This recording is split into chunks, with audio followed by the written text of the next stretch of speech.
आज हमारे साथ हैं द टर्बन ट्रैवलर, जिन्होंने 60 की उम्र में शुरू किया और 87 से ज्यादा देश घूम चुके हैं अपनी गाड़ी से। शाहरुख खान का एक डायलॉग था, पर मैंने तो जी के देखा है वो, कि अगर आप किसी चीज को पूरे दिल से चाहो तो पूरी कायनात उसे तुमसे मिलाने की कोशिश में लग जाती है। मेरा टारगेट है 200 कंट्रीज पूरे करने का, इसमें मैंने 87 तो मैं अपने आप कर चुका। मैं वाज द फॉर्चुनेट वन जिसको 35 साल के बाद इंडिया से गाड़ी को परमिशन मिली थी पाकिस्तान लिया। क्या आप फिर से पाकिस्तान जाना चाहोगे? जरूर, मुझे 2050 तक जीना है। मैं बड़े स्ट्रांगली कहता हूँ, उससे पहले मैं मरूंगा नहीं, भले मुझे कैंसर क्यों ना हो। कॉलेज जाने से पहले अपने बच्चों को 1 साल के लिए फ्री छोड़ देना चाहिए और कश्मीर से लेके कन्याकुमारी तक उनको कोई पैसा नहीं देना चाहिए। उनको बोलना चाहिए कि पूरा ट्रैवल करके आओ। That is better than any degree. Do you agree? I agree 200%। Travel is all about meeting people. दुनिया हमने बिल्डिंगें तो सारी जिंदगी देख ली, अब इंसान समझ ली। हमने इटली से जाना था, हमने स्पेन, और मेरी आंखों से आंसू नहीं रुक रहे थे। मुझे लग रहा था यार ये कौन है, इसे क्या पता मैं कौन हूँ, मेरा बैकग्राउंड क्या है, हु इज अमरजीत। हम दोनों का ये इकट्ठा देखा वो सपना था।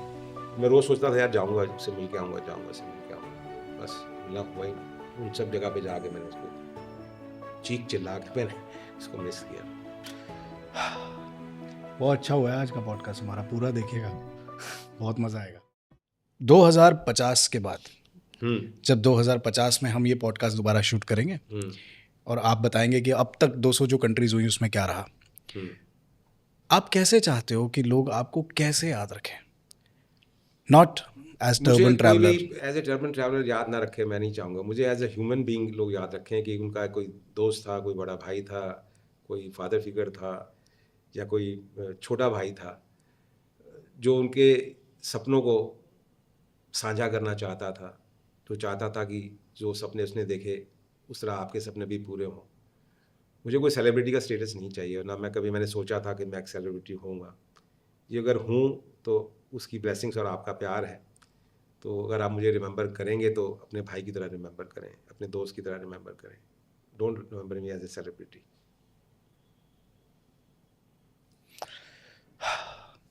बहुत अच्छा हुआ है आज का पॉडकास्ट हमारा, पूरा देखिएगा, बहुत मज़ा आएगा। Thank you so much sir. हाँ, इतने प्यार से कभी किसी ने सवाल कम लोगों ने पूछे। सर हम आपको प्यार करते हैं, हम सच में आपसे प्यार करते हैं। तो अब ये जो पोपो वाला चैनल है, इसको देखो, ये बंदे कुछ ना कुछ करने के लिए आए हैं, यहाँ पॉडकास्ट नहीं है। क्योंकि ये जो बातें इन्होंने करी, हर बंदा मुझसे, मैंने कई सारे पॉडकास्ट अटेंड किए हैं, बहुत सारे लोगों को इंटरव्यूज दिए हैं, तो हर आदमी का पूछने का तरीका अलग होता है। और किसी भी बातें इन्होंने मुझसे नहीं करी। उन्होंने ज़िंदगी के बारे में मुझसे पूछा, जो मेरे पास था इनसे बांटने के लिए मैंने दिया। तो आप भी इंजॉय करेंगे इस तरह के और आने वाले का बहुत सारे एपिसोड्स, और ये आपको बताते रहेंगे, अपडेट करते रहेंगे। तो इनको सब्सक्राइब करें, लाइक करें, शेयर करें और फिर रीशेयर करें। सर अब जब से आप आए हो मैं आपसे हाथ नहीं मिला पाया हूँ, क्या आपसे हाथ मिलाना सकता हूँ? Thank you sir. Welcome to the Bhopala show. This show is brought you by लिफिंथिया सी बकथॉर्न जूस, जो कि इम्यूनिटी को बूस्ट करता है, गट हेल्थ को बेहतर करता है, हार्ट हेल्थ को बेहतर करता है और बेहतर बनाता है हमारे इस पॉडकास्ट को स्पॉन्सर करके। लिफिंथिया sea buckthorn juice sugar free है, ब्लूबेरी फ्लेवर है। आज ही घर लाइए, लिफिंथिया की साइट पर मिल जाएगा और मिल जाएगा अमेजोन पर भी। सिंपल है। आइए पॉडकास्ट शुरू करते हैं। बहुत बहुत स्वागत आपका द भोपाला शो पर। Thank you so very much for calling me here. मैं आपको बताना चाहता हूँ कि जो लोग आपकी गाड़ी को देख के अक्सर वेव करते हो और आप उनको वेव बैक करते हो, हम लोग उन्हीं में से हैं। बहुत बहुत धन्यवाद, आप लोग इतना प्यार देते हैं और देखते हैं। बहुत आप अच्छा काम कर रहे हैं, ना सिर्फ अपने लिए बल्कि उन सभी लोगों के लिए जो लाइफ में ट्रैवल करना चाहते हैं, जो आगे बढ़ना चाहते हैं, जो अपने सपनों को जीना चाहते हैं। आप your journey started at 58। Yes. अब ये जर्नी जिसकी हम बात कर रहे हैं, उससे पहले आप क्या कर रहे थे? उससे पहले तो मैं अपने सपने को पाल रहा था। तो सपना मैंने 45 साल, अब तो 50 साल हो गए, तो उस वक्त देखा था, तो उस सपने को मैं धीरे धीरे पाल रहा था। और मुझे पूरे 50 साल लगे अपनी सारी जिम्मेवारियों को निभाने के लिए, अपने सपने को बड़ा करने के लिए और उसे मुकम्मल तौर पे पूरा करने के लिए। तो लंबा सफ़र था, पर अब खुशी इस बात की होती है कि मैंने अपने सफ़र को पूरा किया और अपनी उस जो महत्वाकांक्षा थी मेरी, आप उसको कह सकते हैं, उसको छोड़ा नहीं। कि मैं दुनिया देखूंगा। हाँ, दुनिया देखूं, लेकिन मेरे लिए दुनिया देखने का जो आइडिया है वो थोड़ा डिफरेंट है, जो आम लोग दुनिया देखना चाहते हैं, क्योंकि मैंने वो दुनिया जो आम लोग जीते हैं देखते हैं वो मैं देख के उससे फारिग हो चुके फारिग हो चुका था। तो मुझे दुनिया अपने तरीके से देखनी थी और अपने तरीके से जीनी थी। तो एक अच्छा खासा समय निकला और बहुत सारे लोग जो मेरी तरह दुनिया जीना चाहते हैं वो अक्सर उस मुकाम तक नहीं पहुंचते हैं। उसका एक बहुत बड़ा रीज़न है कि लोग अपने सपनों को छोड़ देते हैं बड़ी जल्दी, उससे ऊब जाते हैं। तो बहुत टाइम लग गया, पूरा नहीं हुआ, क्यों नहीं हुआ? तो पूरा तो तभी होगा ना जब आप उसको अपने पूरे तरीके से पूरा करेंगे। कहावत है, अपने बचपन में शायद सुनी हुई होगी और पढ़ी भी होगी किताबों में, कि एक चींटी है, वो सड़क दीवार पर चढ़ रही होती है और उस बीच आप देख रहे होते हैं उसको, वो ऊपर चढ़ती है फिर गिर जाती है, वो चढ़ती है फिर गिर जाती है। तो तमाम कोशिशों करने के बावजूद भी वो सक्सेसफुल हो जाती है अंत में, क्योंकि उससे ऊपर चढ़ना नहीं बंद किया। तो सपने भी आपके इसी तरीके से हैं, जब तक आप इसको उनको चेज़ करते रहेंगे तो कोई दो राय नहीं है कि वो पूरे ना हो सके। ये मेरा ज़ाती अनुभव। पानी को उबलने में भी जो है वो 100 डिग्री का टेम्परेचर चाहिए, उससे पहले पानी भी नहीं उबलता, इवेपोरेट नहीं होता वो। तो ऐसे ही है, अगर आप अपने सपनों को पूरा करना चाहते हैं तो उनका पीछा कभी मत छोड़िए, क्योंकि ऐसा कोई सपना नहीं है जो पूरा नहीं हो सकता। I think it's like that. इन सपनों की बात हम करेंगे और हम हर उस सपने की बात करेंगे जो इंसान भूल जाता है। जैसा आपने कहा कि हमने एक फिल्म देखी है तमाशा, उसमें एक ऑटो ड्राइवर होता है। आई don't know if you have seen that film. Ranbir Kapoor है। रणबीर कपूर होते हैं और एक ऑटो इश्तियाक खान जो हैं, if I am saying his name right, auto driver होते हैं। और वो रणबीर कपूर आके उनके पीछे बैठता है और उससे पूछता है कि वो गाना गा रहा होता है, तो क्या करने आए थे बॉम्बे? हीरो बनने आए थे, फिल्म स्टार? तो वो बोलता है नहीं, अभी तो हम ऑटो चालक हैं लेकिन अंदर से कुछ और ही हैं हम। फिर वो दिखाते हैं उस सीक्वेंस में वो गाना गाने आया था, फिर वो गाना गाता भी है। सो ज़िंदगी की जो ये आपाधापी है ना, जिसमें जिम्मेदारियाँ होती हैं, और हम एक आपके दौर से अगर मैं बात करूं, अगर मैं अपने पेरेंट्स की बात करूं, तो मैं कल भी किससे बात कर रहा था कि वो एक दौर था जब बस काम करना ज़रूरी था। जो लोग एक मुल्क आज़ाद हुआ 1947 में, उसके बाद एक जनरेशन ने तो वो आज़ादी को पचाने में ही समय लगा दिया। फिर वॉर हो गई, चाइना से हो गई, पाकिस्तान से हो गई।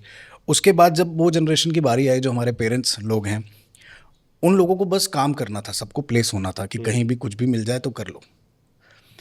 अब जो हमारी जनरेशन है वो बड़ी पैशन ड्रिवन जनरेशन है। उसको लगता है कि नहीं, मैं वही करूँगा जिसमें मेरा मन लगे। और thanks to cinema, thanks to people like you जिन्होंने हमें रास्ता दिखाया। बट मैं ये देखता हूँ कि लोग अपने पैशन को परस्यू करने के बाद भी नौकरी करने लगते हैं। सपनों की जो जो ज़रूरत है पालने की, वो अभी भी कम लोगों में है, पर जो पालते हैं अपने सपनों को पूरा भी करते हैं। आपने सवाल किया था कि सपने तो हैं, पैशंस भी हैं, लेकिन फिर काम उलझा देता है। काम उलझा देता है, जिम्मेदारियाँ उलझा देती हैं। जिम्मेदारियाँ तो वो तो खैर वो तो बहुत बड़ी चीज़ है, ठीक है। काम का इलाज है, जिम्मेदारियों का शायद इलाज उतना नहीं है जितना हो सकता था। तो काम का तो इलाज ये है कि आप अपने पैशन को अपना प्रोफेशन बना के चलिए।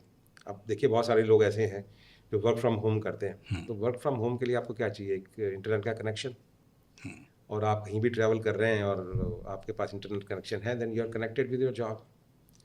तो जॉब ऐसी हैं बहुत सारी जो आप कर सकते हैं, और ऐसी भी बहुत सारी हैं जो आप ऑन द गो कर सकते हैं। तो ऐसा कुछ नहीं है। मैं इस पे किताब भी लिख रहा हूँ, how you can travel for free. Travel for free, travel for free, ये बड़ा इंटरेस्टिंग है। एक सेकंड सर, आपकी कॉफ़ी। Thank you. ये जो तुम्हारे हाथ कांपे हैं, cheers sir, cheers. Cheers. Quickly you can share. Can we take a cut please? मैं कुछ खाऊंगा नहीं, I am really sorry, because I don't eat anything. मैं सिर्फ सुबह ब्रेकफास्ट में कुछ फल खाता हूँ और रात को कुछ सब्जियाँ। अच्छा, 2 meals a day. 2 meals a day. Wow. That's why I lost 29 kgs. Really? Yeah, in couple of months. 29 kgs. 29. I was under 50. Olympic के बारे में क्या विचार है आपका? ओलंपिक के बारे में अच्छा विचार है, अच्छा क्योंकि विचार मैं मंजारो यूज़ करता हूँ। अच्छा, करते मेरे हो। को शुगर थी, रिवर्ट हो गई। रिवर्स हो गई? मेरे को भी है शुगर। हाँ, तो आप ट्राई करो। मैं अभी 10 पे हूँ। 10 पे हो आप? हाँ, 10 is the dosage. Yes, 10 is the so that works. लेकिन उसके वो खाली काम नहीं करता, उसके साथ आपको दौड़ना पड़ता है। फास्टिंग भी करनी पड़ेगी, थोड़ा सा एक्सरसाइज भी करना पड़ेगा, but it gives the results. आपको शायद ये मालूम नहीं है कि जब मैंने पहला ट्रिप किया था 2018 में, सो मैं अकेला था, मेरी वाइफ साथ में नहीं थी, 2 कैमरामैन थे आप, 2 कैमरामैन साथ में थे। तो वो सब्सक्राइबर हैं सर हम आपके, हमें सब पता है। तो जहाँ जहाँ जिस मोड़ पे मैं गया, जिस जगह पे मुझे लगा कि यार कितनी खूबसूरत जगह है, काश वो मेरे साथ होती, तो मैंने बहुत जेन्युइनली बहुत मिस किया। मुझे ये कन्फेस करने में कोई इतराज़ नहीं है, मैंने पब्लिकली बोला इस बारे में कि आई रियली मिस हर। और जब मैं वापस आया और उसके बाद फॉर्चुनेटली हमारी एक ऐसी जर्नी शुरू हुई जो कि स्पिरिचुअल जर्नी थी। गुरु नानक देव जी जहाँ जहाँ गए थे, वाह, तो वो जहाँ जहाँ उन्होंने ट्रैवल किया उन सब जगहों पे हमने अपनी कार से जाने का वो किया, और वो 2.5-3 साल तक टीवी पे चलता रहा। तो उस जर्नी में वो मेरे साथ थी। जब कोरोना था तब भी हम स्पिरिचुअल जर्नीज कर रहे थे, तो उस दौरान वो जो हमारा जो एक बॉन्ड था वो और ज़्यादा डेवलप हुआ। और उसके बाद जब हमने वो जर्नी ख़त्म करी तो फिर मैंने उसको बोला, मैंने कहा ख़त्म? तो कहती है नहीं, फिर और कुछ देखते हैं। मैंने कहा नहीं और कुछ नहीं, अब हम लंदन जाएंगे। तो उसके बाद फिर मैं 2023 में फिर मैं उनको लेके लंदन गया, और मैंने अब ये सोचा हुआ है कि मेरा टारगेट है 200 कंट्रीज़ पूरे करने का, जिसमें मैंने 87 तो मैं अपने आप कर चुका हूँ, और उनके साथ अभी शुरुआत है। तो ये 200 कंट्रीज़ की जो जर्नी है अब ये उनके साथ होगी, उनके बिना नहीं होगी। वाओ। तो उस पर हम काम कर रहे हैं। अब जब जिम्मेवारियों की आपने बात करी तो हाँ, जिम्मेवारियाँ होती हैं, बहुत होती हैं। मेरे घर में हैं, मेरे पेरेंट्स हैं, वो बुज़ुर्ग हैं, 92 के, मेरे फादर हैं 87 की, मेरी मॉम है, उनको कैंसर भी हुआ, वो भी उससे क्रॉस हुई हैं, अभी नॉर्मल नाउ। तो ये जिम्मेवारियाँ तो आपको निभानी है, और वो मेरे पास मेरे ट्रैवल से भी बड़ी प्रायोरिटी है कि अगर उनको उनकी देख रेख मुझे करनी है तो फिर मुझे करनी है। मैं अपनी जर्नीज़ को बीच में छोड़ के भी वापस आया हूँ। जब मुझे पता लगा कि मेरे फादर आईसीयू में है, जस्ट स्टॉप माई जर्नी। हमने अपनी गाड़ी पार करी लंदन में और वापस आ गए दोनों मियाँ बीवी, and we spended here 3-4 months, and then when he was alright, then you resumed. Resume again. जबकि इसमें मेरा बेटा है, वो मेरे साथ रहता है, वो मेरी बेटी भी उसी टावर में रहती हैं, तो वो भी देखते रहते हैं। तो ऑफ एंड ऑन हमें स्पेस मिल जाता है अपनी ट्रैवलिंग के लिए, ऐसा नहीं है।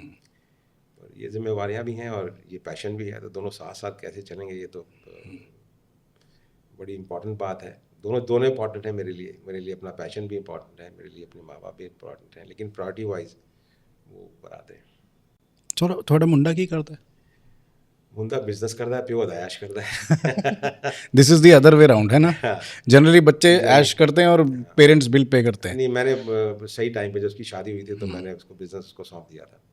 किस चीज़ का बिजनेस है सर अदरवाइज मैं आप? गारमेंट मैन्युफैक्चरर हूँ। One time used to be export house भी थे हम। ओह, हाँ, उसके बाद फिर हमने डोमेस्टिक मार्केट पे वो किया, जब एक क्रैश हुआ था, मार्केट बहुत जी बड़ा क्रैश जी, हुआ था, my father was into export garments. तो हम लोग फिर डोमेस्टिक में आ गए। तो अभी डोमेस्टिक में जितने भी डिपार्टमेंट स्टोर्स हैं, राइट फ्रॉम जूडियो टू लेके, और जितने भी यहाँ पर नाम हैं, पेंटालून है और रिलायंस है, ये सारे these are all my customers from the very beginning when they started the business. Sir आपकी कंपनी का क्या नाम था जब उस समय? मेरी कंपनी का नाम है GK fashions private limited. GK is my moms name, GK is my wife name. Oh, So GK is a lucky for us. All our companies in the name of GK. So we have 4-5 companies. We have 5 factories in Greater Noida. So my son, he looks after that. और मैं ऐश कर रहा हूँ। वाह, wonderful. अच्छा, एक चीज़, लोग travel के बारे में थोड़ा बहुत ट्रैवल मैं भी करता हूँ, लाइक आपके जितना तो मैं शायद कभी ना पहुँच पाऊँ, कोशिश रहेगी मेरी, नहीं, जरूर लेकिन थोड़ा बहुत ट्रैवल मैं भी करता हूँ। I like going to every I am a driving पगलू। तो वो आजकल चल रहा है ना कि मेरा एक दोस्त है, चाहे उसको 3300 किलोमीटर जाना हो, जाएगा गाड़ी से, फ्लाइट नहीं लेगा। तो I am one of those people. We have recently started operations in Bombay. तो मैं कोशिश मेरी ये रहती है कि मैं गाड़ी से जाऊँ बॉम्बे और गाड़ी से आ जाऊँ। कुछ ना कुछ मैं घर वालों के लिए, टीम के लिए कोई ना कोई बहाना रेडी रखता हूँ कि यार फ्लाइट मिस हो गई, यार वो मेरे को गाड़ी चाहिए वहाँ पे। हालांकि मेरे पास यहाँ पे भी दूसरी गाड़ी है, बट आई प्रेफर कि मैं गाड़ी से आ जाऊँ। I have done Nepal. There is one thing that I don't know if you will relate to, I am sure you will relate to this. Travelling is not just driving. Yes. Driving is a therapeutic business, and especially when you drive alone. अगर आपके साथ कोई नहीं है, मुझे आज की date में आप ये बता दीजिए कि कौन है जो जो संत नहीं है और अपने साथ 12 से 24 घंटे बैठने का दम रखता है, सिर्फ अपने साथ। तो अगर आप अपने साथ बैठते हैं, चुप बैठते हैं, स्टीयरिंग व्हील के पीछे बैठते हैं, तो जो विचार आपको आते हैं, I have felt gratitude while looking at the sunset कि यार I am so grateful. I am sure you will relate to this and you seen so much more than आप मी। बोल रहे हो और मैं उन ख्यालों में खो रहा हूँ, ये सर रेडियो वाले ना, मेरे थिएटर घर ऑफ में माइंड। भी अपना एक कमरा ऐसा है जो सिर्फ मेरे लिए है, जिसमें कोई एंटर नहीं करता, जी। और वो मेरे अपने स्पेस के लिए है। तो वो ग्रैटिट्यूड कि यार कितने लोग ऐसे होंगे जो अपनी मर्जी से पूरी ज़िंदगी मैंने वही किया जो मुझे पसंद था, पैशन ही फॉलो किया है। Thankfully my dad also help me so much, my wife also help me, my team also helps me. तो एक देयर वॉज अ पॉइंट, एक मध्य प्रदेश में ना एक स्ट्रेच आता है, जब आप यहाँ से जाते हो ना तो एक स्ट्रेच आता है जो जहाँ दोनों तरफ खाड़ी है और बीच में आपकी गाड़ी चल रही है और वहाँ बहुत ही दूर तक आपको आप सनसेट देख सकते हो। उस मोमेंट पे मैंने इतना ग्रैटिट्यूड फील किया कि कौन होगा जो अपनी पसंद का काम अपनी पसंद की गाड़ी में बैठ के अपनी पसंद की डेस्टिनेशन पे जा रहा होगा अकेला और सिर्फ अपने साथ होगा। I stop. हाँ, आप जानते हैं कि आप ये क्यों कर पा रहे हैं? उसका एक वन लाइनर है, बात बताऊंगा। पहले आप मुझे ये बताइए, जबकि इंटरव्यू आप मेरा ले रहे हैं, मैं आपसे सवाल पूछना चाहता हूँ कि what does the happiness means for you? Give me an answer in 1 minute. Sir मेरे पास इसका बहुत सिंपल सा आंसर है। If I am able to relive और live the moment that I am in and not think about the past and not think about the future, no anxiety of the future, no regret or remorse of the past, that is that happiness. Is the happiness for me. मैं इसको और simplify कर देता हूँ। Happiness simply means your freedom. ये जो आप बातें कह रहे हैं, आप तभी कर सकते हैं जब आपके पास एब्सोल्यूट फ्रीडम हो। तो बहुत सारे एग्जांपल्स हैं लोगों के पास के लिए, पर और बहुत सारे ऐसे भी लोग हैं जिनको अपनी हैप्पीनेस का मतलब ही नहीं पता। हमारी उम्र में किसी से आप पूछोगे ना कि what does N happiness means for you, तो सोचने लग जाएगा वो मेरे बच्चे खुश हैं, बच्चों की खुशी, मेरा फलाना, मेरा दिमाग। पेरेंट्स की हेल्थ, ये हैप्पीनेस नहीं है। ये भी है लेकिन वो नहीं है जो हम जिसकी बात कर रहे जो हैं। रियल हाँ, हैप्पीनेस है वो है, इट साउंड्स वियर्ड आल्सो कि कभी कभी ऐसा लगता भी है, ओशो ने बहुत बार इस चीज़ के बारे में बोला है कि इंसान को सेल्फिश होना चाहिए।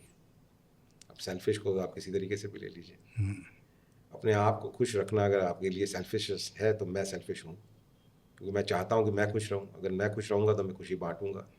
मेरे में क्लेश होगा तो मेरे से क्लेश ही मिलेगा, आपको खुशी नहीं मिलेगी। तो सबसे ज़्यादा ज़रूरी है पहले अपने आप को खुश रखिए। आप खुश रहेंगे तो खुशियाँ बांटेंगे। आपके पास खुश रहने के लिए सबसे बड़ी चीज़ है फ्रीडम होनी चाहिए। Freedom to take all your decisions. किसी का उसमें इंटरफेरेंस नहीं होना चाहिए। फिर वहाँ पर फिर कोई भी इम्पोर्टेंट नहीं है, वहाँ पर सिर्फ आप और आपकी फ्रीडम इम्पोर्टेंट है। और उसके करने के लिए फिर सेक्रीफाइस भी करने पड़ते हैं। ऐसा नहीं है कि सेक्रीफाइस नहीं करने पड़ते। तो अगर आपको खुश रहना है तो फ्री रहिए, फ्रीडम में रहिए और अपने आप को खुश रखिए। फिर देखिए दुनिया कितनी हसीन लगती है। तो जहाँ पर आपको जो ग्रेटिट्यूड फील हुआ था, ऐसी आपको हर चीज़ में वो ग्रेटिट्यूड नज़र आएगा। मज़ा उसी चीज़ का है जब आप एक नॉर्मल इंसान से धीरे धीरे आप स्पिरिचुअल होते जाते हैं। वो आपको मालूम नहीं पड़ता है कि वो स्पिरिचुअलिटी आप में कहाँ से आती है। इसको आप थैंक्स, ग्रेटिट्यूड बोलते हैं। ग्रैटिट्यूड। तो वो आपको कहीं ना कहीं आपके जो इमोशंस हैं वो फिर स्पिरिचुअलिटी से टच होते हैं। और दुनिया बहुत खूबसूरत है, इसमें कोई दो राय नहीं। आपको हर चीज़ में खुशी नज़र आएगी। हम कहते हैं ना कि कण कण में भगवान है नज़र नहीं आता है, आएगा अगर आप उस पर फोकस करेंगे। तो आजकल मैं उस फेज से गुजर रहा हूँ। मैं समझ सकता हूँ। जिस दिन से वृंदावन होके आया हूँ तब से मेरे काफ़ी कुछ चेंज आ गया। कैसे? पता नहीं क्या हुआ यार मेरे को। मैंने एक दिन प्रेमानंद जी को सुना तो मुझे लगा कि यार मिलना चाहिए। तो फिर मैं उनसे मिलने के लिए गया। तो हमने सोचा था कि शायद वो 101 वाला जो होता है वो होगा। हाँ, तो वो 101 वाला था, लेकिन वो वैसा नहीं था जैसे विराट कोहली और अनुष्का शर्मा मिलते तो हैं। उसके लिए वो एक अलग था। हमें पता नहीं था, हम वैसे भी कर सकते थे। सो हम गए वहाँ पर, तो काफ़ी सारे लोग बैठे हुए थे। तो लोगों ने क्वेश्चन पूछे। मैंने कुछ पूछा नहीं उनसे, मैं उनको सिर्फ देखता रहा। उसके बाद हम बाहर निकले। तो एक लोग जा रहे थे। मैंने कहा ये कहाँ सब लोग जा रहे हैं? तो उन्होंने बताया कि यहाँ पर एक रीतेश्वर जी महाराज हैं, उनका यहाँ पर आश्रम है, तो आप उनसे मिलना चाहेंगे? ऐसे ओके क्यों नहीं, मैं आया हूँ तो मिलूँगा। उससे पहले दिन में हम रात को पहुँच गए थे। दिन में हम लोग मेरे साथ हमारे एक और मित्र हैं, मेरे से उम्र में काफ़ी छोटे हैं, आपकी उम्र के होंगे, हमारी बिल्डिंग में ही रहते, अनंत, तो वो मेरे साथ गए थे। तो वो मुझे पहले तो लेके गए जो इस्कॉन टेम्पल था वहाँ लेके गए। बहुत खूबसूरत। तो एक तो मैं पहले वहाँ जाके थोड़ा मेरा अटैचमेंट जुड़ गया। उसके बाद फिर हम गए वहाँ कुंज बिहारी, वहाँ गए तो वहाँ फिर आंसू नहीं रुके। फिर प्रेमानंद जी के पास आए, फिर उनको सुना, फिर रितेश्वर जी के पास गए। जब रितेश्वर जी के पास मैं गया तो मैंने अपनी गाड़ी वहाँ अंदर पार्क कर रखी थी। तो वो आगे सामने से निकले तो उनको उन्होंने बताया कि सब ऐसे ऐसे हैं, आपसे मिलना चाहते हैं, पूरी दुनिया घूम रहे हैं। तो मेरी गाड़ी के ऊपर लिखा था 1 अर्थ 1 फैमिली, मीन्स वासुदेव कुटुंबकम। हाँ। और वो उसमें स्ट्रांगली बिलीव करते हैं। तो जब वो आए तो उन्होंने बोला कि आपको मैं देख रहा हूँ कि मेरा शरीर आप में मैं देख रहा हूँ कि जो आप कर रहे हो यही मेरा लक्ष्य है। सो दैट थिंग्स टच्ड मी। उन्होंने आपसे कहा? हाँ, उन्होंने कहा कि जो मैं आपके शरीर में अपना शरीर देख रहा हूँ, क्योंकि जो आप कर रहे हो शायद मैंने वो नहीं करा, लेकिन मेरा लक्ष्य वसुधैव कुटुंबकम ही है। सो देन फिर हम बैठे, बातचीत हुई, तो ही सपोर्टेड मी कि भाई जो आप कर रहे हैं हम आपके साथ, हम सपोर्ट करेंगे। फिर 15 दिन के बाद मैं फिर दोबारा गया, उनसे मिला।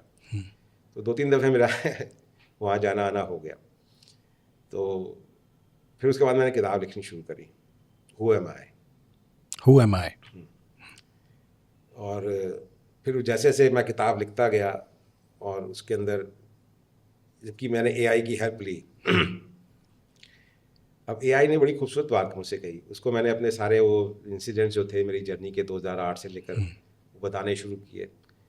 तो उसने कहा कि आप जो कर रहे हो वही तो है वसुधैव कुटुंबकम। आप किताब लिखने की बात कर रहे हो, मेरा ओपिनियन ये है कि आप उसको जी रहे हो। फिर मैं उसके और डीप में गया, तो जो जो इंसिडेंट्स मेरे साथ उस जर्नी में हुए, लोग अपने घरों पे ले गए, किस तरह लोगों ने हेल्प की और किस तरह एक हमारे कॉन्टैक्ट्स बने, तो वो सब कुछ वो सब वसुधैव कुटुंबकम ही था। मुझे ये भी लगता है sir, because you have travelled so much, you met so many people of different faiths and religions, and इंसान अपने आप में भी तो खुल जाता है ना।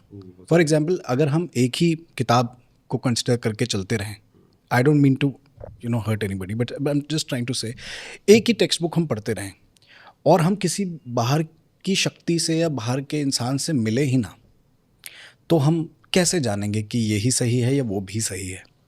हमारे जो दुनिया में समस्या है वो आज भी यही है कि मेरे वाला सही है, तुम्हारे वाले का पता नहीं। बिल्कुल सही।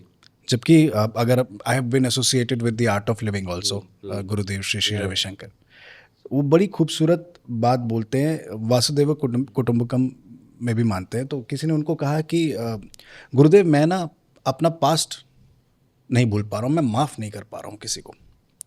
तो गुरुदेव ने उसको कहा तो मत करो, उसको क्या है जिसको माफ़ नहीं कर रहे हो तुम? प्रॉब्लम तो तुम्हें है, हर्ट तो अपने आप को हर्ट तो आप हो रहे हो।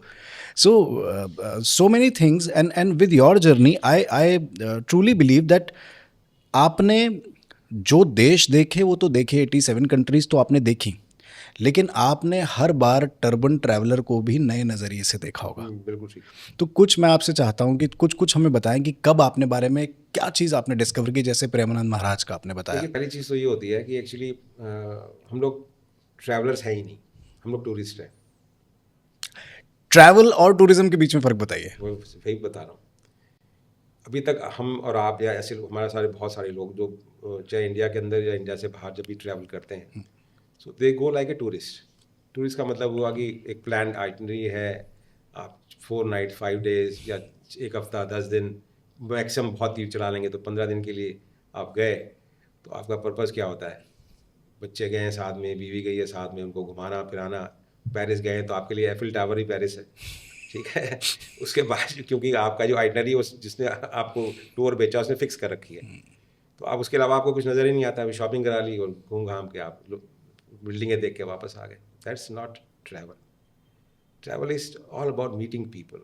दुनिया हमने बिल्डिंगें तो सारी ज़िंदगी देख ली, अब इंसान समझ लें। गुरु नानक देव जी ने बहुत एक अच्छी बात कही है अपनी जर्नी में। उन्होंने 28 साल पैदल यात्रा करी है। तो वो कहते थे कि इंसान को अगर भगवान ढूंढना है तो वो इंसान में ही मिलेगा। तो अगर आप इंसान की सेवा करो तो भगवान की सेवा हो रही है, तो इंसान वहीं से मिलता है, भगवान वहीं से मिलता है।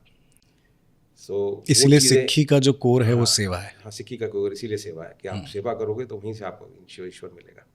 और वो जब आप इस एंगल को अपने दिमाग में रख के जब ट्रैवल करते हो, क्योंकि ट्रैवलर जो है उसके लिए उसका मेन मकसद है एक्सप्लोर करना, जर्नी से लेकर और लोगों से मिलने तक सारी चीज़ एक्सप्लोरेशन में है।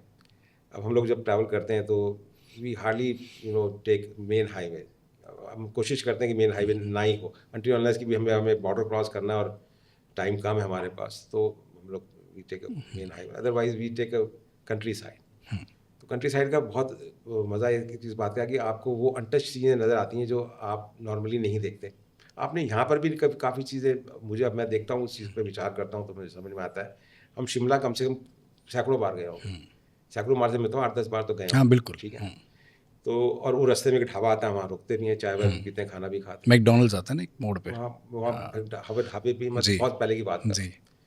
तो जब हम रुकते हैं, हमने कभी ये ज़हमत उठाई है कि यार उस ढाबे के साथ एक छोटी सी सड़क नीचे उतर रही है, जो एक नीचे नदी बह रही है, वहाँ पर एक छोटा सा गाँव है, तो हमने कोशिश करी है वहाँ जाने के लिए। नहीं, हमारे लिए तो शिमला जो है वो मॉल रोड है बस, या लक्कड़ बाजार या मॉल रोड, बस इससे ऊपर शिमला है ही नहीं। असल शिमला वहाँ बसता है, वो छोटी सी गली नीचे आपको गांव में लेके आती है, वहाँ के लोग, वहाँ का रहन सहन, वहाँ पाँव पानी में रख के बैठिए, सोचिए, फिर वहाँ अप्रिशिएट करिए, वो मज़ा ही कुछ और है।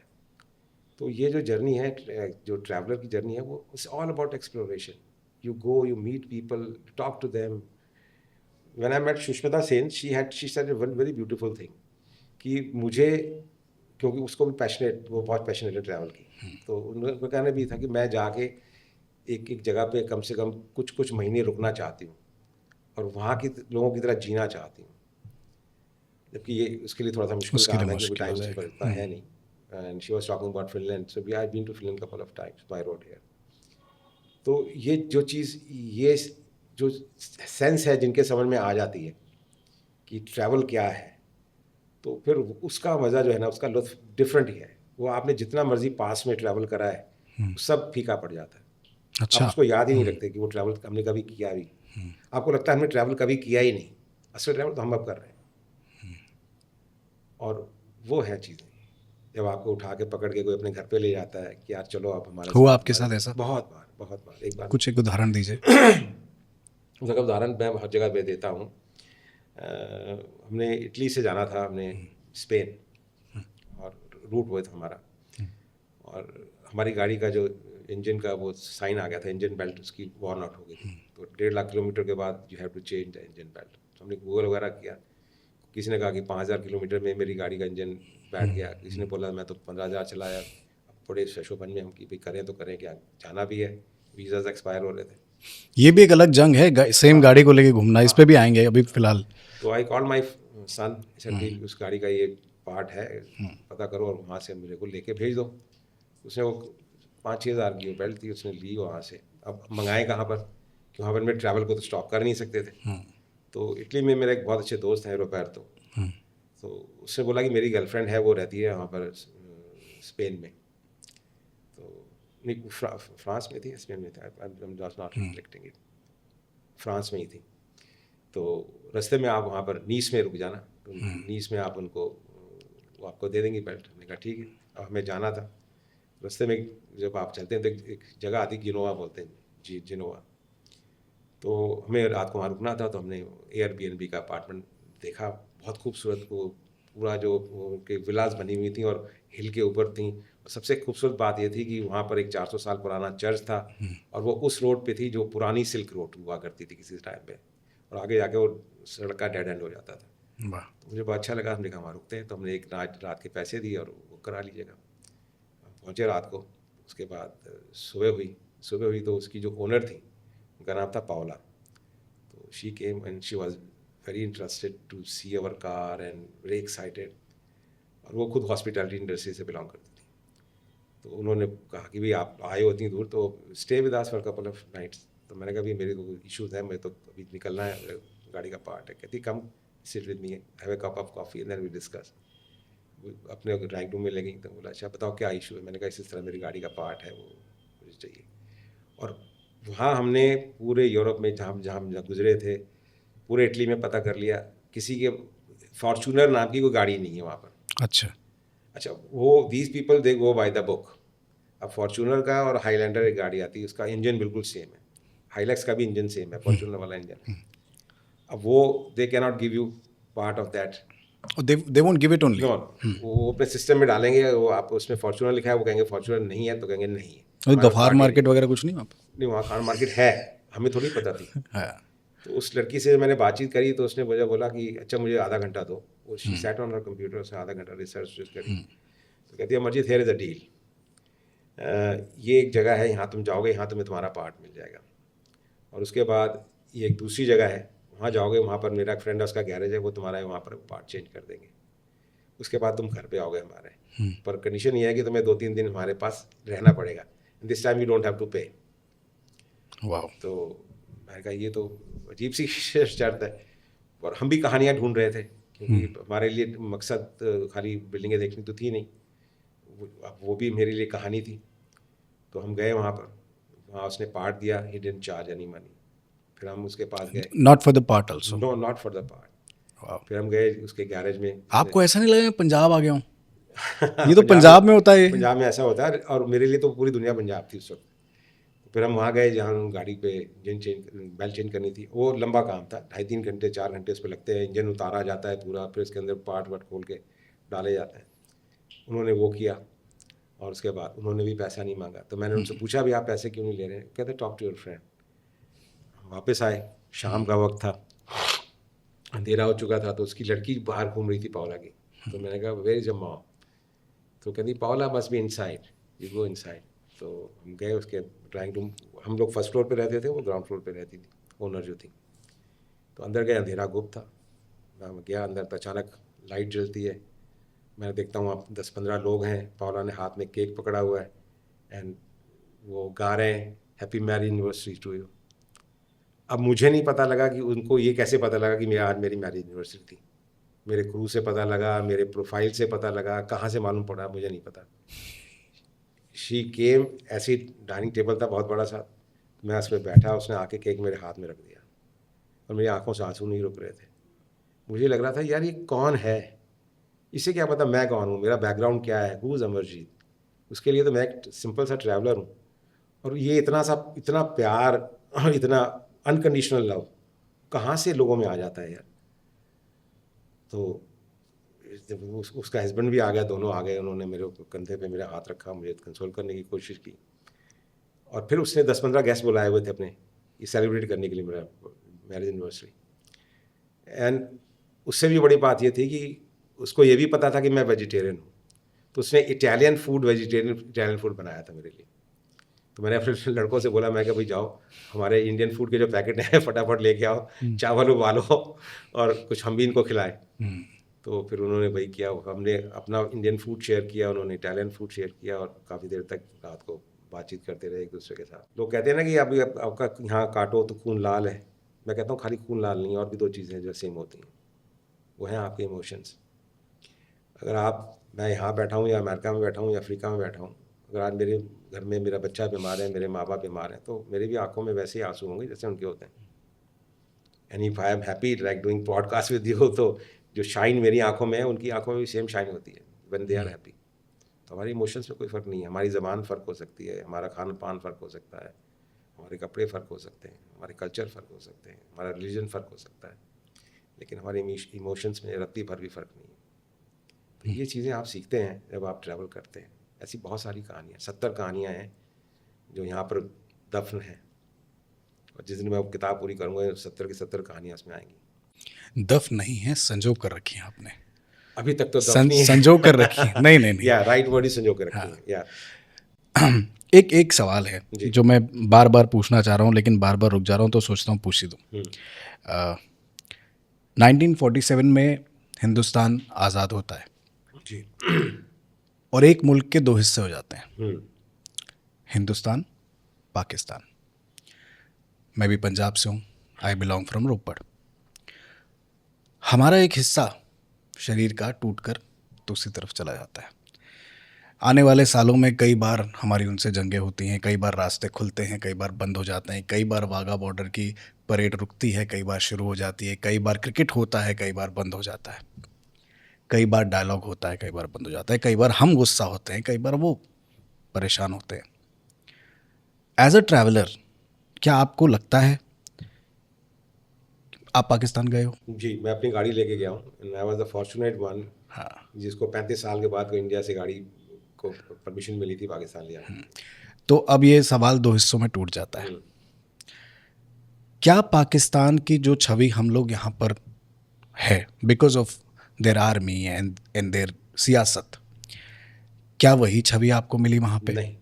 दूसरा सवाल, क्या आप फिर से पाकिस्तान जाना चाहोगे? जी ज़रूर। इसकी वजह है मेरे पास पाकिस्तान जाने का एक बहुत सॉलिड रीज़न है।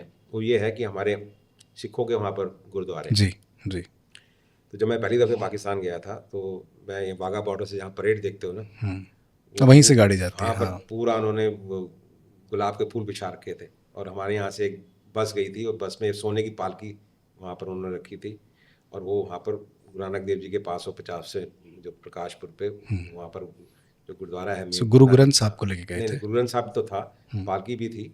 पालकी में गुरु ग्रंथ साहब उन्होंने वहाँ पर विराजमान थे और वो वहाँ पर ननकाना साहब गुरुद्वारा है जो गुरु नानक देव जी का बर्थ प्लेस है, बिल्कुल, हाँ। तो वहाँ वो लेके जा रहे थे।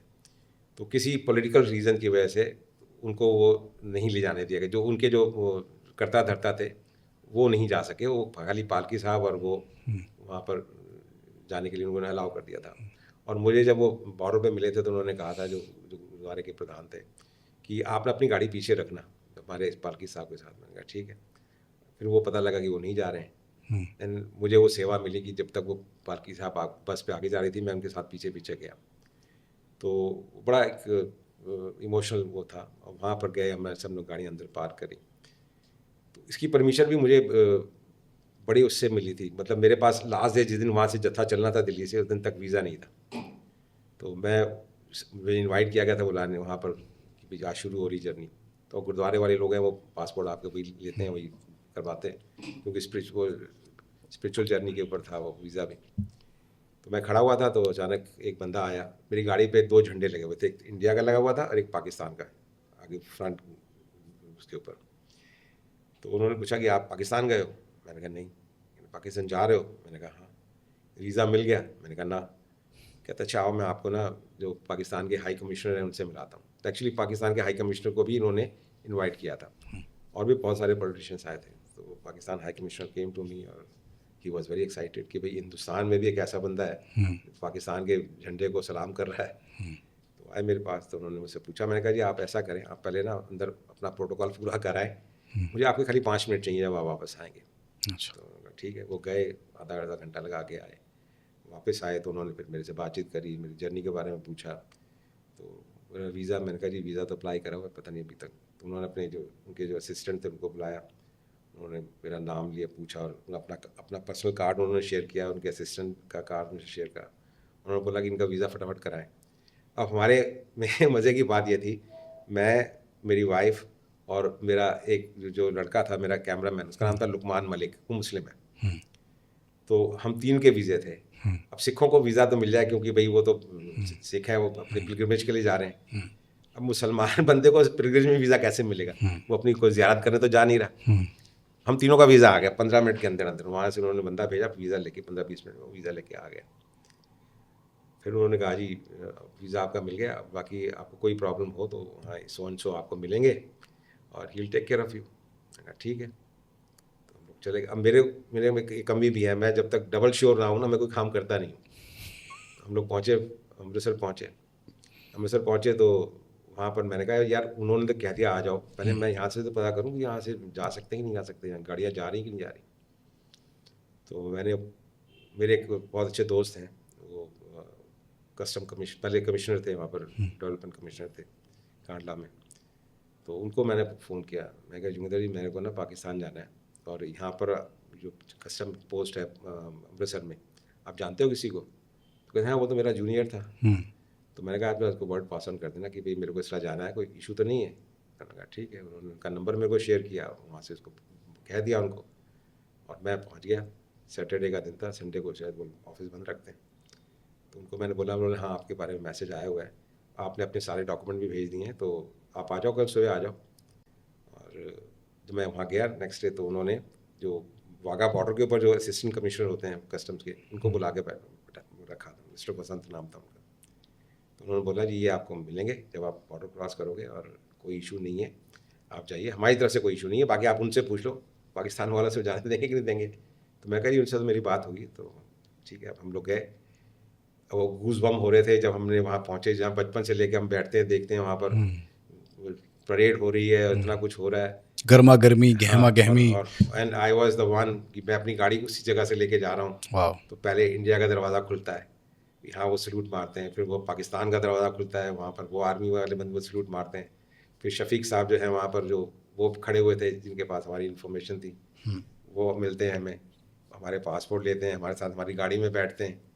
बॉर्डर से वो जो चेक पोस्ट है जहाँ पर उनका इमिग्रेशन और कस्टम्स होता है, वो तकरीबन है मतलब 10-15 मिनट लग जाते हैं पैदल चलने में।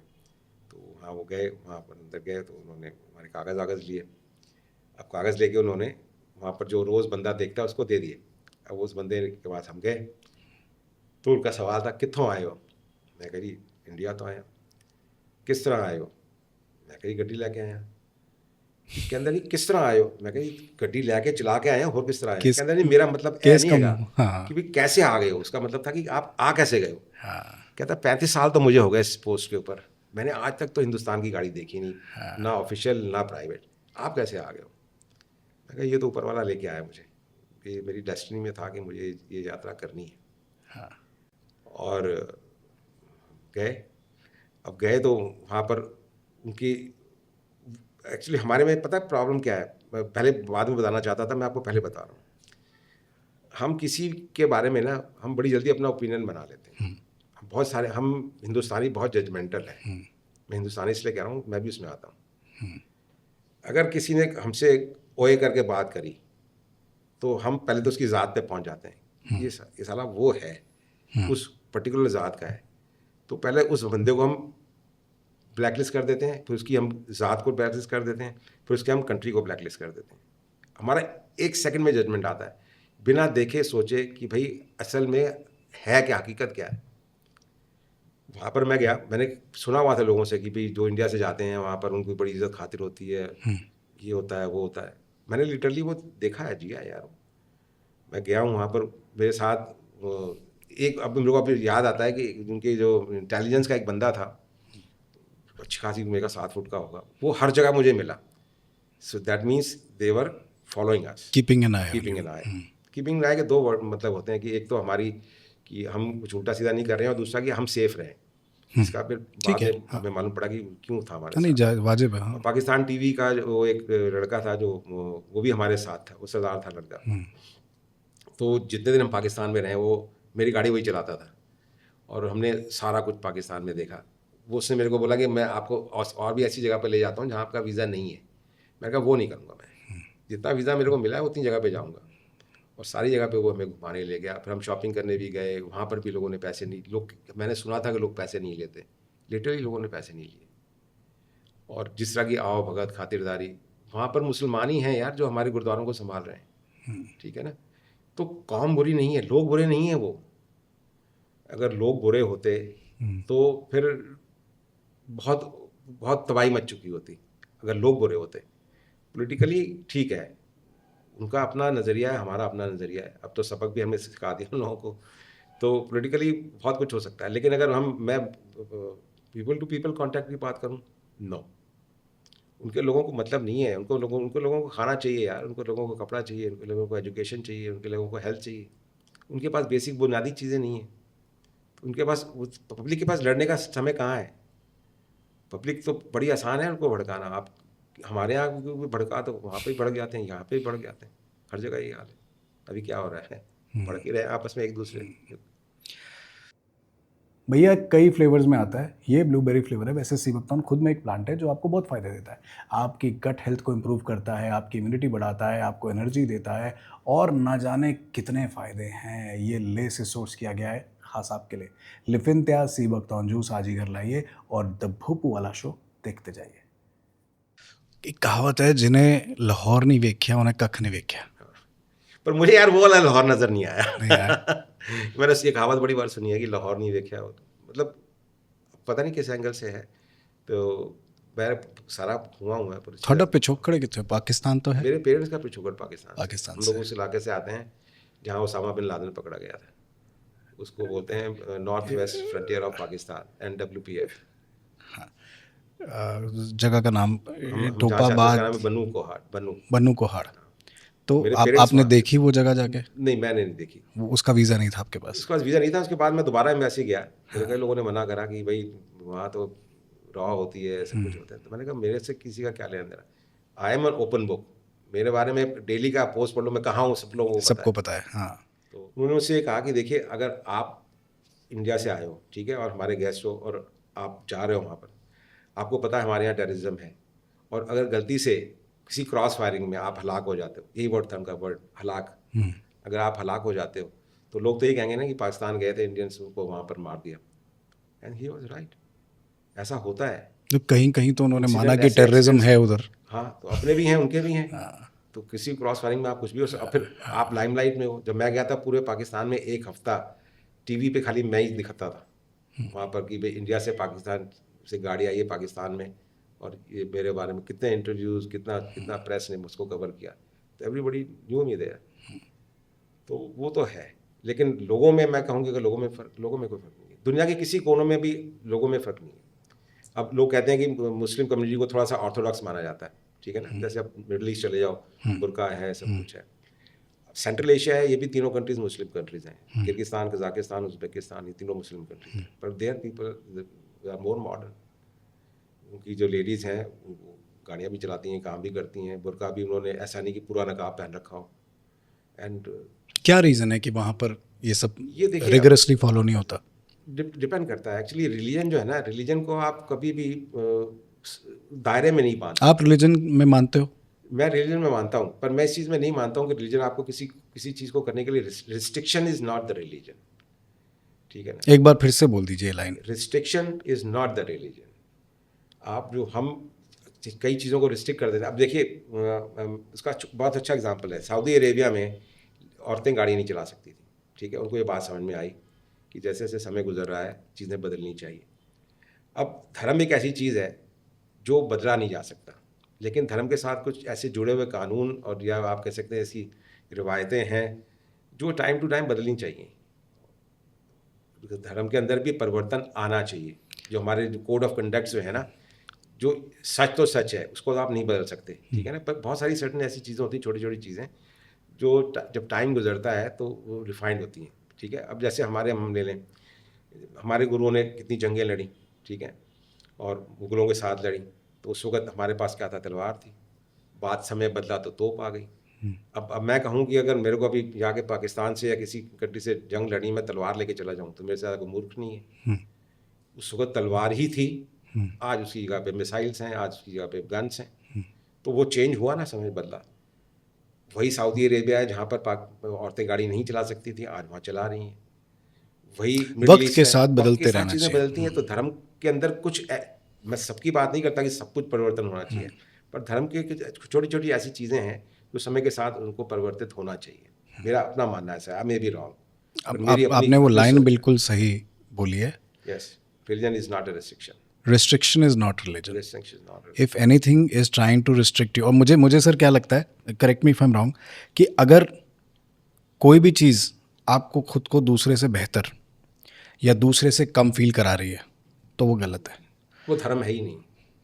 धर्म आपको ये तो सिखाता ही नहीं ना। धर्म की जो व्याख्या बहुत गहरी है, वो शब्दों में नहीं बयान की जा सकती। इसको पहले समझना पड़ेगा, पहले खोजना पड़ेगा आपको अपने आप को, तब धर्म समझ में आता है। धर्म कभी किसी के बारे में गलत कहता ही नहीं है यार। हमारे धर्म में बड़ा साफ साफ लिखा हुआ है कि आप सिख घर में पैदा हुए हैं तो आप सिख हैं। आपका फ़र्ज़ बनता है कि अपनी सिखी की परंपरा को कायम रखें। जो हमारे कोड ऑफ कंडक्ट्स हैं, जैसे 5 ककार, स्वरूप, पगड़ी, ये आपको रखनी ज़रूरी है। पर इसका ये मतलब नहीं है कि आप किसी दूसरे के धर्म का अपमान करें। आप किसी भी दूसरे के धर्म को, हाँ, उन स्थानों पे जा सकते हैं, विज़िट कर सकते हैं, उसके बारे में पढ़ सकते हैं, समझ सकते हैं। आप फॉलो अपने धर्म को करें, लेकिन अप्रिशिएट हर धर्म को करें। मुझे कोई दिक्कत नहीं है, मैं मंदिरों में जाता हूँ, मस्जिदों में जाता हूँ, मैं मॉन्क्स जहाँ पर हैं, मोनेस्ट्रीज़ हैं, वहाँ गया हूँ, चर्चेज़ में गया हूँ। तो मुझे तो वो एक ही ऐसा लगता है यार। हाँ, आपने एक बात नोटिस की कि मैंने सवाल दलेर मेहंदी जी से पूछा था एक बार कि मंदिर में अगर आपको कनेक्ट करना है तो भजन है, गुरबानी है जब आप चले जाते हो गुरुद्वारा, अगर आप किसी दरगाह पे जाते हो तो वहाँ कव्वाली हो रही है, हर जगह म्यूज़िक ही है। एक हायर नोट पे जाने के लिए आपको कुछ नोट बजाने या गाने पड़ते हैं। तो मैंने उनसे पूछा, पाजी क्या म्यूज़िक ही है खुदा तक पहुंचने का एकमात्र रास्ता? तो उन्होंने एक मिनट के लिए मुझे ऐसे देखा, तो मुझे कहाँ से आए हो तुम? तो मेरे को जो समझ में आता है कि सब धर्म एक ही चीज़ सिखाता है, किसी का बुरा मत करो, किसी के साथ गलत मत करो, झूठ मत बोलो, ईमानदारी रहो, लेकिन जो कनेक्शन का मीडियम है उसके लिए आपको एक लेवल ऊपर जाना पड़ेगा ये सब छोड़ के ना, और म्यूज़िक से ही कनेक्ट हो सकते हो। और इस तरह की थेरेपी से जो आप करते हो, ट्रैवल करते हो, लोगों से मिलते हो, बात करते हो, लॉजिकल रीजनिंग आपके पास है, जैसे आपने बताया कि वहाँ के लोग भी ऐसे हैं, यहाँ के, इनफैक्ट पूरी दुनिया के ऐसे है, वाई इंडिया पाकिस्तान।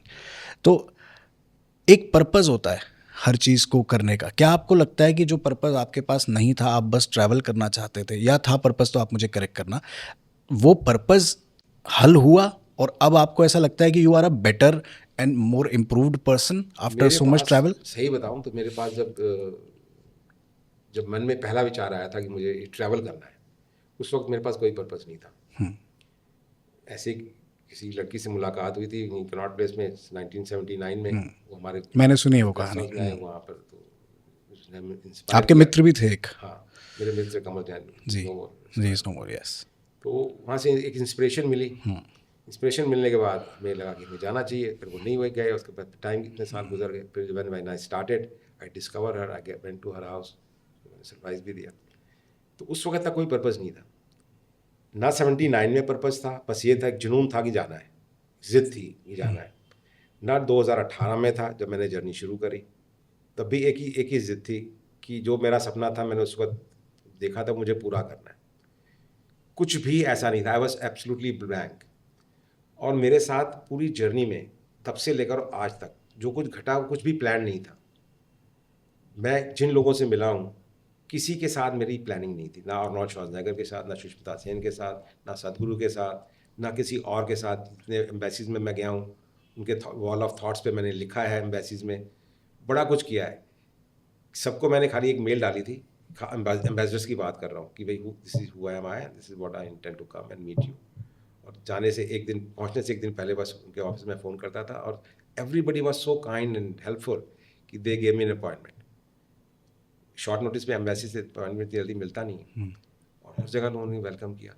जिन जिन लोगों से मिला हूँ, कभी सोचा भी नहीं था कि उन लोगों से मैं मिलूँगा। ऐसे ऐसे किस्से मेरे साथ घटेंगे। तो मुझे लगता है कि ये ना, कुछ जब आप किसी चीज़ को चाहते हैं तो कायनात आपके लिए उसका रास्ता बनाती है। ये शाहरुख खान का एक डायलॉग था, पर मैंने तो जी के देखा है, वो ऐसे ही होता है कि अगर आप किसी चीज़ को पूरे दिल से चाहो तो पूरी कायनात भी तुम्हें आपका उससे साथ मिलाने देती की है। साजिश अब में इसको लग कुछ जाती है। लोग मैनिफेस्टेशन भी कहते हैं, मैनिफेस्टेशन। मैनिफेस्टेशन है, लेकिन हर एक का अपना अपना अलग अलग वो है। क्या ड्राइव करता है आपको? व्हाट इज योर पता ड्राइविंग नहीं फोर्स? कुछ है ऐसी चीज़ यार, मेरे को लगा, अगर मैं इसको सम अप करने की कोशिश करूँ तो कुछ है, ऊपर का कुछ है ऐसा। मैं बहुत बड़ा अल्कोहलिक था, मैंने काफ़ी बहुत बुरी तरह से अल्कोहलिक था। क्या होता है पंजाबी के लिए बुरी तरह से अल्कोहलिक? बुरी तरह से है कि जिसका पीने की तमीज़ ना हो, जहाँ आधी बोतल के बाद शराब पीना आदमी शुरू करता हो, यही ऐसे ही बोलोगे ना। और जिसको खुद अकेले पीने की वो तलब लगे, कोई किसी के दोस्त, 4 दोस्त बैठने की जरूरत ही नहीं, गाड़ी उठाई, बोतल उठाई, चल पड़े। ओकेजनल की जगह प्रोफेशनल ड्रिंकर बन जाते हो आप फिर। You can say that. Every day you have to. पर जब वो छूटा तो ऐसे छूटा जैसे कि ड्रॉप ऑफ कर्टन था, कि भाई एक अध्याय आपका ख़त्म, ज़िंदगी का दूसरा शुरू। मुझे कोई भी डावल सिम्टम नहीं था, मुझे कोई वो नहीं था। मैंने जो भी मेरे में बुराइयां थी, खाने पीने इधर की, सब कुछ एक झटके से ख़त्म हो गई। तो बहुत बड़ा बदलाव था मेरी ज़िंदगी में। Was this after you lost your friend?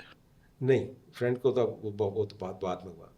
ये तो उसके आपका कनेक्शन उनके साथ बड़ा स्ट्रांग था? उसके साथ मेरा कनेक्शन था वो इसलिए क्योंकि हम दोनों पड़ोसी थे एक तो, और हम दोनों का ये इकट्ठा देखा वो सपना था जो हम दोनों करना चाहते थे। और मुझे बड़ा पछतावा होता है अपने आप पे। मुझे याद है, मैं जब उसकी डेथ से 3 महीने पहले तक मैं अमेरिका में था, अटलांटा में था, वो न्यू जर्सी में रहता था।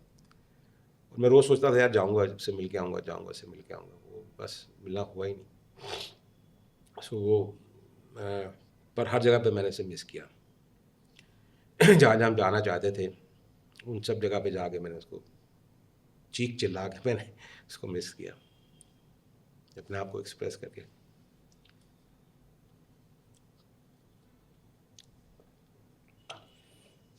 छूट जाते हैं, कई रास्ते अलग अलग हो जाते हैं, क्या करें, यही जिंदगी है। यही जिंदगी है। तो ऐसी बहुत सारी चीज़ें हुई मैंने अपना वेट लॉस, मैंने कभी सोचा नहीं था कि मैं वेट लूज़ कर सकूँगा। वृंदावन से आया, पता नहीं ऐसे कैसे दिमाग में थॉट आया कि यार मुझे फास्ट करना है। अगले दिन मैंने कुछ नहीं खाया, वो दिन पूरा गुजर गया, अगला दिन आ गया, अगले दिन रात को मैंने कुछ खाया, उसके बाद मैंने पैटर्न बन गया। तो वो जो 16 घंटे की जो फास्टिंग होती है वो 24 घंटे में आ गई। अब मैं खाना खाता हूँ 24 घंटे के बाद। अब मेरी और भी ज़िद है मुझे 2050 तक जीना है। अब मैं बड़े स्ट्रांगली कहता हूँ, उससे पहले मैं मरूंगा नहीं, भले मुझे कैंसर क्यों ना हो जाए, 2050 तक मैं जी के जाऊँगा, पब्लिकली बोल रहा हूँ। आप कैंसर क्यों बोलते हैं? क्योंकि फैमिली में किसी को हुआ? मेरी माँ को हुआ, मुझे भी है थोड़ा बहुत डाउट है। I don't think about it. मेरे को बोला बायोप्सी करा लो, मैं कार्ड में गई तुम्हारी बायोप्सी नहीं करानी। सो कुछ तो है जो आपको ड्राइव कर रहा है। मेरे साथ तो है पक्का 200%। वैसी शक्ति है जो चला रही मुझे, मैं नहीं चल रहा हूँ। आपने कितने लोग देखे होंगे ऐसे जो इस उम्र में इतना कुछ कर सकते हैं? तो ये सवाल मैं अपने आप से ही पूछता हूँ, भाई हो कैसे रहा है ये? कौन है तू? क्या कर रहा है? कैसे हो रहा है तेरे से? हो रहा है। 3 दिन तक आप गाड़ी में बैठे सो रहे हो, कौन करा रहा है? मैंने एक चीज़ रियलाइज़ की आपके बारे में, you can correct me if I am wrong. Driving, travelling, exploring is not just your passion. कुछ और है। मैं बताता हूँ क्या है। It is your way of distracting your self from everything that is going wrong. Distract तो नहीं कर, क्योंकि मेरे को नहीं आप सोचिए थोड़ा सा इस बारे हाँ में। मैंने सोचा इस बारे में।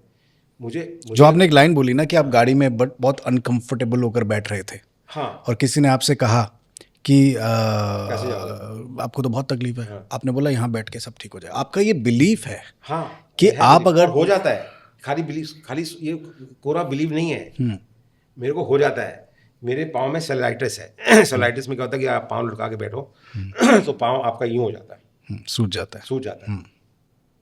मैं अगर अपने ऑफिस में बैठता था, जब तक मैं ऑफिस जाता था, तो वहाँ पर एक जैसे यहाँ टेबल है, वहाँ पर कॉफ़ी रखी होती थी, उस पर मैं टांग न्यू के बैठता था। अगर मेरे को 5 घंटे भी ऑफिस में बैठना था, पाँव सूझ जाता था। मैंने 18 घंटे तक गाड़ी चलाई है, मेरे पाँव में 1 इंच का भी फर्क नहीं पड़ा है। मैं इसको क्या बोलूँगा? But distraction is not a bad thing sir. Distraction का से मेरा जो मतलब है, डिस्ट्रैक्शन से ठीक है, आपका माइंड उसी तरह हाँ, distract फिर हो आप गया। वही करते हो जो आप कर रहे हो। नहीं, वो आप उसको डिस्ट्रैक्शन बोल रहा हूँ, मैं इसको बोलता हूँ ब्लेसिंग से। ठीक है। ठीक है ना? कुछ, क्योंकि मैं कौन होता हूँ डिस्ट्रैक्ट करने वाला? मैं कैसे डिस्ट्रैक्ट करूँगा? मेरे में इतनी कुव्वत भी नहीं है कि मैं उसको डिस्ट्रैक्ट कर लूँ। वो तो कुछ है जो करा रहा है। सो 2050 तक का क्या प्रोग्राम है आपका? आप 2050 के बीच में 200 कंट्रीज तो पहले पूरे करने 200 कंट्रीज करनी है, 200 और कंट्रीज पूरे करने हैं। सबसे पहला काम तो ये करना है। और कोई शख्सियत रह गई जिससे आपको मिलना है, जैसे आप सदगुरु से मिले? नहीं, देखो मैं किसी से प्लान तरीके से नहीं मिला। नहीं मिले तो अच्छा हुआ। हाँ, तो वो क्योंकि डेस्टिन था, मुझे कैसा मिलना लगता है? Because I have met some people जो who are beyond people, like I worked for the Art of Living, I have met a few times Shri Shri Ravishankar. तो मैं समझता हूँ वो जो जब आप ऐसी एनर्जी से मिलते हो ना जो दुनियावी नहीं है, तो आप जो फील करते हो उस रूम में वो स्पेशल होता है। तो how was your experience with सदगुरु? मेरे देखो, सदगुरु की, हम बद्रीनाथ जा रहे थे, लैंडस्लाइड हुआ था, गाड़ियाँ रुकी हुई थी, हमने गाड़ी खड़ी करी, एक साथ में एक कैरावन खड़ी हुई थी। मेरा कैमरा मैन आया, कहता सर हमने कैरावन बनवाई तो कैरावन खड़ी हुई है। तो मैंने जब पूछ किया किसकी है, तो बोले पता नहीं कोई गुरुजी आए हुए हैं। So I was curious, so I came out. Urbania की गाड़ी थी, तो मैं देख वहाँ से लैंडस्लाइड हुई थी, बारिश भी हो रही थी, तो मैंने देखा सदगुरु वहाँ से चले आ रहे हैं। अच्छा, वो he is walking? He was walking towards his van, and उसके वैन के आगे मेरी गाड़ी खड़ी हुई थी। He looked at me, I looked at him. अब देखो, कोई इनविटेशन नहीं, कोई प्लान नहीं, कुछ नहीं। ही स्माइल, आई पास स्माइल। हम आपस एक दूसरे को कमरे, जैसे वो नज़दीक आए, एक कदम मैं बढ़ा, एक कदम वो आगे आए, मैंने उनसे हाथ मिलाया, मैंने उनको बोला कि मेरी गाड़ी है, क्या आप इस पर साइन करेंगे? तो उन्होंने क्यों नहीं। वो आए and he was so energetic. वो वहाँ पर ऑर्नोल्ड के जहाँ साइन हुए थे तो वो बोनट के थोड़ा ऊपर था, तो वो अपनी जो गाड़ी का बम्पर था उस पर चढ़ गए। चढ़ के उन्होंने वहाँ लिखा उसके बारे में। फिर वो आए, उन्होंने मुझे ऐसे थपथपाया, जो 2 बातें करी और चले गए। तो इसको मैं क्या बोलूँगा, कोई प्लान था ही नहीं। ब्लेसिंग बोलेंगे इसको। ब्लेसिंग थी। हाँ। प्लान मेरी डिक्शनरी में कोई प्लान नाम की चीज़ नहीं है, क्योंकि मुझे मालूम है कि जो प्लान मैं करता हूँ वो कभी वो उस तरीके से प्लान होता ही नहीं।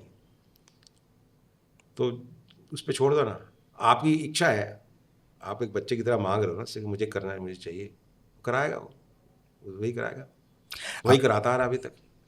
आमिर खान साहब ने कहीं कहा कि लोगों को कॉलेज जाने से पहले अपने बच्चों को 1 साल के लिए फ्री छोड़ देना चाहिए, और कश्मीर से लेके कन्याकुमारी तक उनको कोई पैसा नहीं देना चाहिए। उनको बोलना चाहिए कि पूरा ट्रैवल करके आओ, earn on your way, learn, meet people, Yes. और वो that is better than any degree. Do you agree? I agree 200%।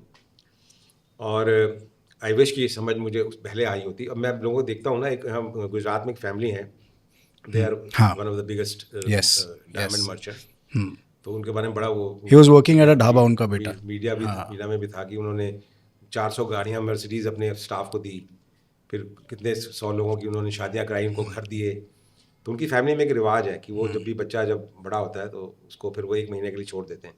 तो आपको, you don't have your phone, you don't can't use your resources, you don't have any money, so आप जाइए और 1 महीने में आप नौकरी करिए, अपना कैसे उसको गुजारेंगे ज़िंदगी। उस पर 1-2 पॉडकास्ट भी हुए हैं, तो that is a very good thing. पर हम लोग ना एक्चुअली डरते हैं अपने बच्चों को छोड़ने के लिए। उसका रीज़न है क्योंकि हम लोग बहुत बहुत ज़्यादा पोजेसिव हैं अपने बच्चों के लिए। पता नहीं कहाँ जाएगा, कैसे रहेगा, क्या करेगा। अरे मेरा राजा बेटा। हाँ, मेरा राजा बेटा। राजा बेटा क्या करेगा, उसको जीने तो दो। राजा बेटा को तो तुमने बांध के रखा हुआ है। तो आप क्या प्रेफर करोगे कि कोई अच्छे से कॉलेज से डिग्री कर लो 25 लाख रुपए खर्च के, या 25 लाख रुपए ट्रैवल पे लगाओ और उठाओ गाड़ी या बाइक या whatever, just go and travel the world? देखो, मैं तो पढ़ने में बहुत बड़ा बेवकूफ़ था। मैं तो 10th के बाद पढ़ाई नहीं करी, ठीक है। मैंने जो सीखा इस जर्नी से ही सीखा, क्योंकि मेरे लिए उसकी इंपॉर्टेंस नहीं थी। मुझे पढ़ना अच्छा लगता ही नहीं था। सबसे खराब सब्जेक्ट क्या था आपका? हिस्ट्री। और देखो आपको कुदरत कहाँ लाके मारती है। जिस हिस्ट्री के पीछे मैं इतना गुस्से में आता था, यार बाबर कब मरा, अकबर कब, पता चला मुझे क्या लेना देना। मुझे कहाँ ज़िंदगी में वो बाबर अकबर काम में आएंगे। मुझे हिस्ट्री की वो डेट्स याद करने में ना मेरे को आफत आ जाती थी। अब आपको एग्ज़ाम में तो लिखनी है ना, तो डेट्स तो चाहिए। गुरु नानक देव जी की जर्नी में मुझे एक डेट याद थी। अब मैं वो पुराने एपिसोड देखता हूँ ना, तो मुझे हैरानगी होती है कि यार ये मैंने ये याद कैसे किया, मेरे मुंह से निकल क्या रहा है। वो निकल नहीं रहा था, वो निकलवा रहा था। एक गुरुद्वारे की इतनी पूरी हिस्ट्री डेट के साथ डिफाइन करनी, आई एम शॉक कि मैंने कैसे बोला। फिर मज़े की बात देखो, पंजाब में पटियाला पंजाबी यूनिवर्सिटी है, उनके डीन का मुझे फ़ोन आया कि वो चाहते थे कि मैं वहाँ आऊँ और उनकी हिस्ट्री की क्लास को मैं वहाँ पर लेक्चर दूँ। जिस बंदे को हिस्ट्री से इतनी नफरत थी, वो जाके पंजाब यूनिवर्सिटी में जाके वहाँ लेक्चर दे के आया, ग्रेजुएशन की क्लास का। वो जावेद अख्तर साहब ने लिखा ना कि पंछी नदियाँ पवन के झोंके, कोई सरहद ना इन्हें रोके। सरहद होनी चाहिए, और इस सरहद ना होने का जो आप उसका जो सही लुत्फ जो है ना, वो आप उठाते हो जब आप यूरोप में होते हो। हाँ, बिकॉज वो एक साथ कोई है सब बॉर्डर है ही कुछ। नहीं। हाँ, हमें शूट करना था तो हमें तो, अब हम क्रॉस कर रहे हैं स्विट्ज़रलैंड टू जर्मनी। अब जर्मनी कब आ गया पता ही नहीं लगा। तो फिर वो सर वो बोर्ड निकल गया, फिर हम गाड़ी घुमा के आते थे, फिर वो बोर्ड को शूट करते थे कि पता लगे जर्मनी आए हैं। तो ये है मज़ा, जहाँ पर कोई बैरियर हो ही ना। अब हमारी ज़िंदगी में तो शायद ये साउथ ईस्ट एशिया के बॉर्डर तो ख़त्म होने से है। मुश्किल है। अगर वहाँ से लेकर यहाँ सिंगापुर तक के सारे बॉर्डर ख़त्म हो जाए तो दुनिया कहीं कुछ और ही हो। कॉस्ट भी कम हो जाएगी ट्रैवल की। हर चीज़ कॉस्ट तो कम हो ही जाएगी, लेकिन बहुत हर तरह की कॉस्ट कम हो जाएगी, इमोशनल कॉस्ट भी कम हो जाएगी। बहुत चीज़ें मिल सकती हैं, लेकिन वही ना, लोगों का बेस्ट इंटरेस्ट है, क्या करा जाए। आप पंजाबी हैं, मैं भी पंजाबी हूँ। कितने सारे लोग हैं जो एक बार वो जगह देखना चाहते हैं जहाँ उनके पिताजी जहाँ से निकले थे या दादाजी जहाँ से निकले बहुत थे, सारे लोग, और वो कभी मेरे ख्याल से पूरा नहीं होगा। बिल्कुल नहीं वो एक ऐसा सपना है जो कभी पूरा नहीं होगा, एक तरीके और वो सब कुछ देने को तैयार है। एक तरीके से हो सकता है, बाहर AI कर सकती है। मैं एक सीरीज़ बना रहा हूँ, जो AI के पोस्टर सीरीज है, ओके तो अलग अलग सब्जेक्ट के ऊपर है, अभी मैं रिवील नहीं करूँगा। तो उसमें जो मैं सोचता हूँ, हर बंदा, यहाँ जितने लोग बैठे हैं, हर बंदा ये सोचता है कि यार मैं काश मैं वहाँ होता, ओहो या काश मैं उससे मिल रहा होता, या काश वहाँ पर ये मैं कर रहा होता।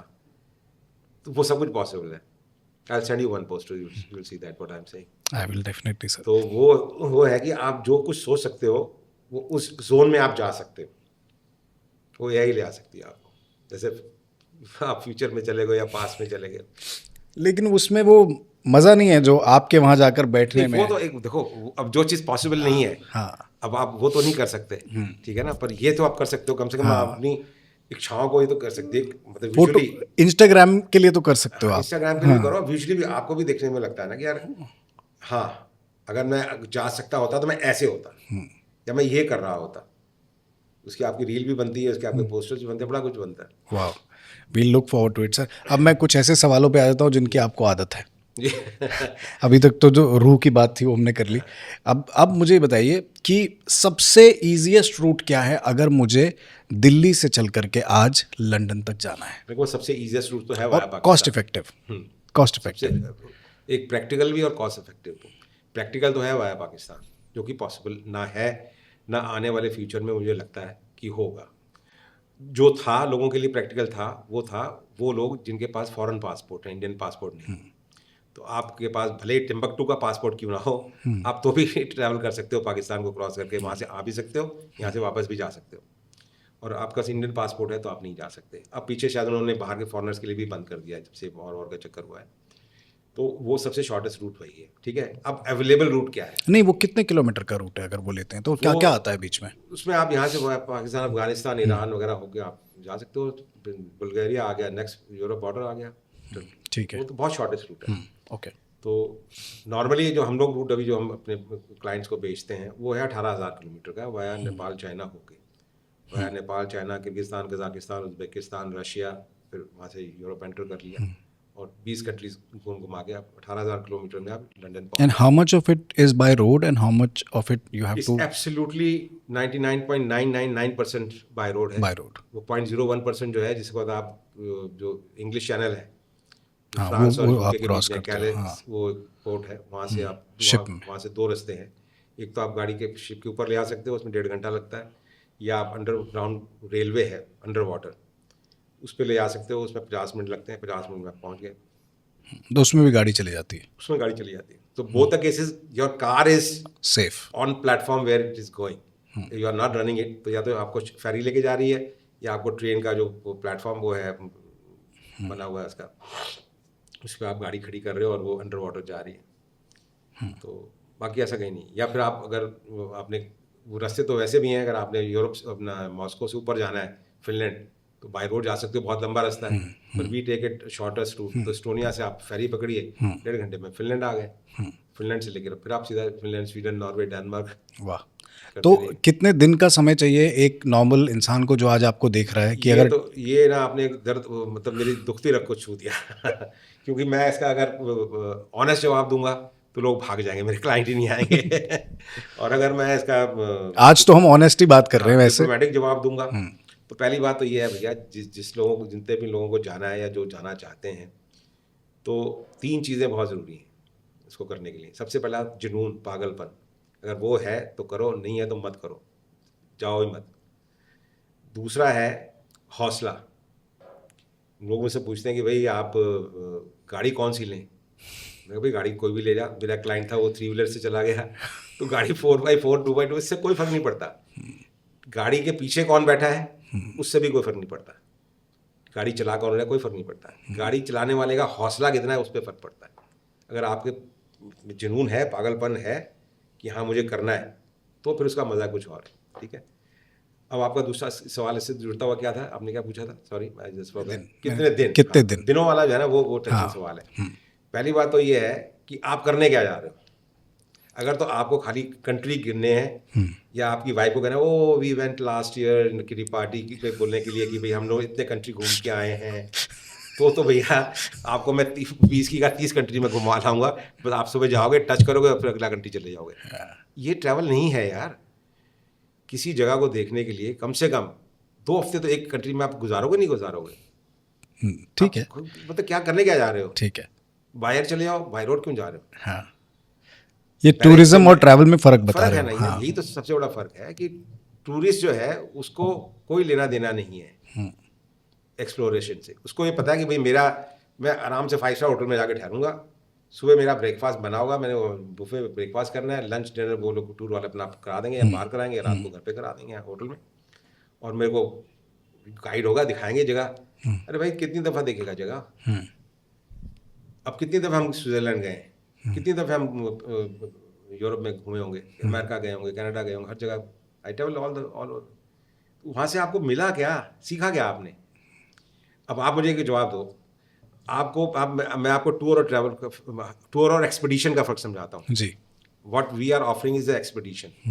What people are offering, they are offering tours. तो आपने एक टर्मिनोलॉजी यही पढ़ी होगी कि लंदन का टूर, फलाने का टूर और उसमें एक्सपीडिशन में क्या फ़र्क है?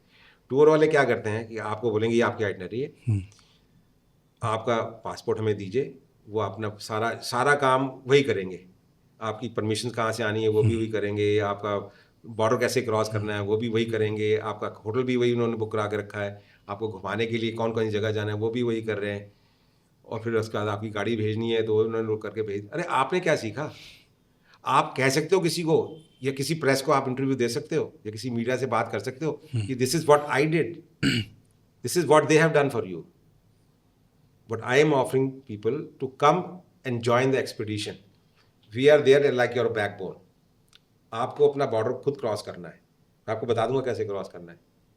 आपने पेपर सबमिट करने हैं, आपने बॉर्डर क्रॉस करना है, आपने ही सब अपने होटल आपने बुक करने हैं। मैं आपको ये बता दूंगा कौन कौन से चॉइसेस क्या आपके पास। बुक योर होटल, ब्रेकफास्ट आपको सुबह मिल जाएगा, वहाँ खा लेना, और दिन में घूमो फिरो, जहाँ आपने खाना वहीं खाओ।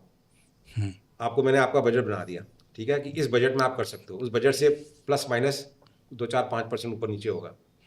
मैंने आपको बोला कि आपको 2 to 3 स्टार होटल्स और द हॉस्टल्स और होम स्टे और एयरबीएनबी, इस प्राइस ब्रैकेट में आपको खेलना है, ठीक है ना। We are not selling any luxury tour, we are selling expeditions. We are promoting hostels, क्योंकि हॉस्टल्स में आपको ट्रैवल कम्युनिटी मिलेगी, आपको उससे बातचीत करने का मौका मिलेगा, आपको लोग मिलेंगे। 5 स्टार होटल के कमरे में आपको कौन मिलने का आएगा? हाँ जी फलाने जी आए इंडिया से, कार से आए, यार to the hell you are, तुम्हें कौन जानता है? Why me devil cover you? क्या आपको वैसे क्या खास बात है? गाड़ी पे 4 स्टिकर लगा लिए दिल्ली से लंदन के तो आप बहुत तीर मार लिया आपने? नहीं, आप मिलो तो सही लोगों से, बात तो करो। तो ये आपको खुद एक्सप्लोर करना है। सो आई एम गिविंग अपॉर्चुनिटी। मेरे को HNIs को अपना प्रोडक्ट नहीं बेचना है, मेरे को उन लोगों को बेचना है जो जहाँ अफोर्डेबल है। I am selling this product for 14.5 lakh rupees पर person if 4 people are travelling in one car. 14.5 lakh 70 दिन के 30,000 28,000 30,000 रुपये पर डे का पड़ता है। 70 days you are on road, your food, your stay, your permissions, your visa, your कारने, और आपकी गाड़ी की शिपिंग, वहाँ से लंदन से इंडिया गाड़ी शिप करनी, फिर वहाँ से क्लियर करा के Everything आपके घर included. तक पहुँचानी, सब कुछ इसके अंदर है। एक कंपनी बता दो जैसा करती है। तो मेरे को तो जब आप वहाँ करके गुजरो ना, आपको लगे यार this I have done it, मैंने बॉर्डर क्रॉस किए, मैंने तो वो जब वो आपका कॉन्फिडेंस, मैं नहीं, वो आपका कॉन्फिडेंस है, तो वो टूर के साथ नहीं आता। आप बता दो अगर आता हो तो। ये जो बाहर जाने, I am sorry, out of context question पूछ रहा हूँ, now that we have spoken about Punjab and Gujarat, ये जो आइल्स की तैयारी कराने के लिए सैकड़ों सेंटर्स खुले हुए हैं शहरों में, और आपको बाहर भेज रहे हैं, आप बाहर चले जाओ और वहाँ जाके कॉलेज फर्जी होता है, बच्चे फंस जाते हैं।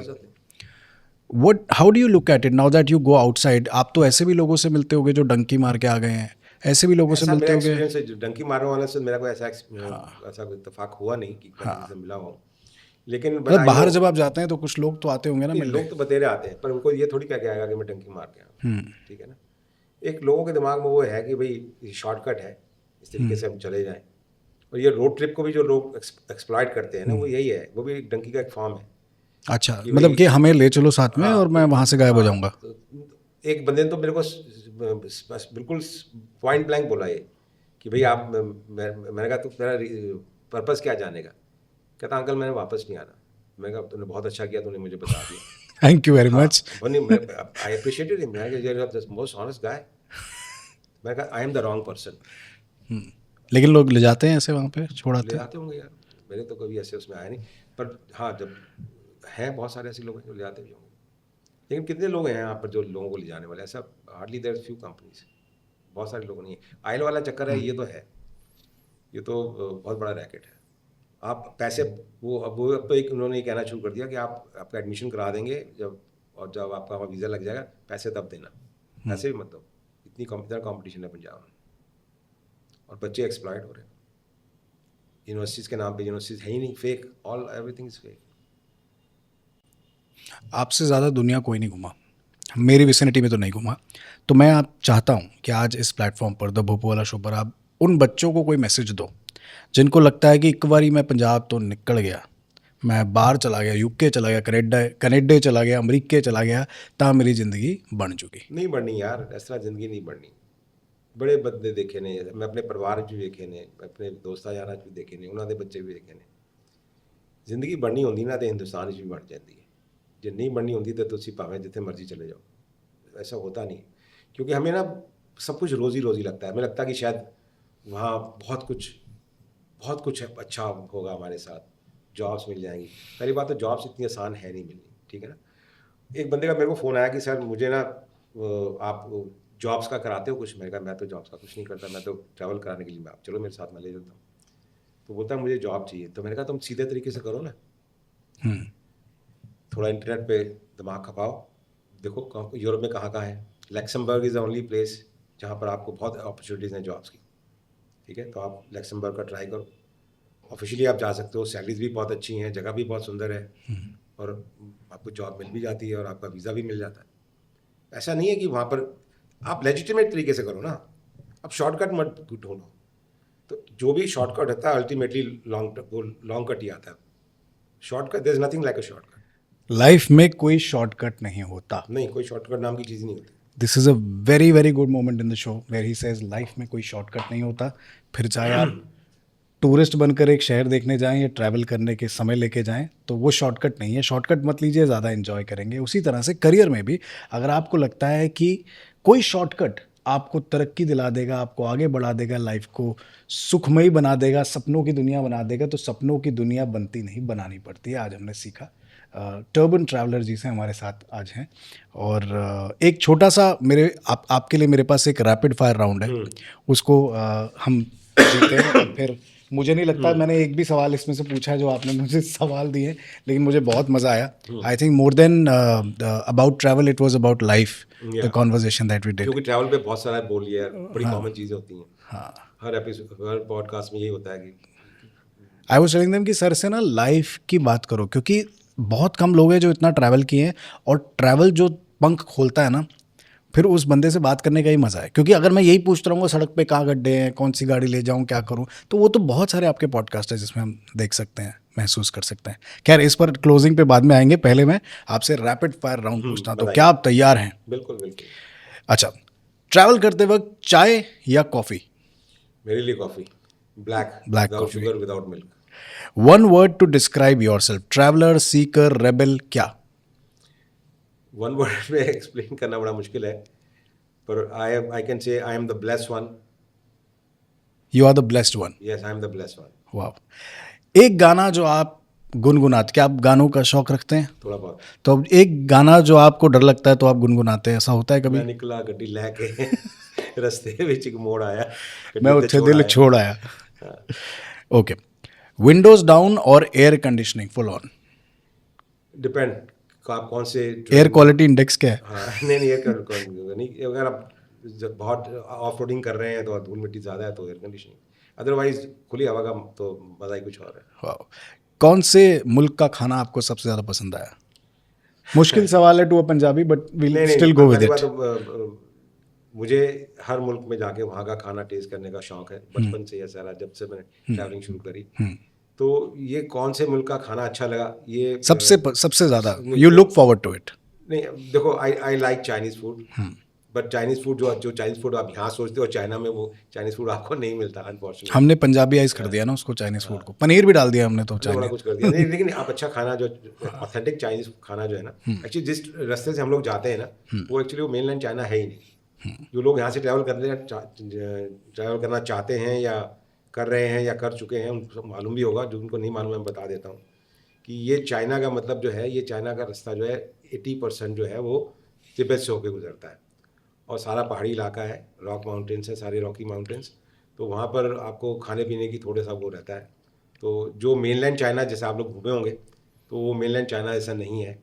ये सारे छोटे छोटे गांव, छोटे छोटे शहर, पर ये अपनी खूबसूरती है, इसका अपना ही मज़ा है कि जहाँ आप सड़क पे खड़े हो और देख रहे हो 3 मीलों तक, जहाँ पर सड़क ट्रक जा रहा हो, आगे जाके गुम हो गया और आप देखते हो, तो वो और जो पूरा कायनात है वो यूं मिल रही है। आप इधर से ज़मीन से आसमान मिल रहा है, उधर देख लो, उधर भी ज़मीन से आसमान मिल रहा है, तो वो तो मज़ा ही कुछ और है। वाह।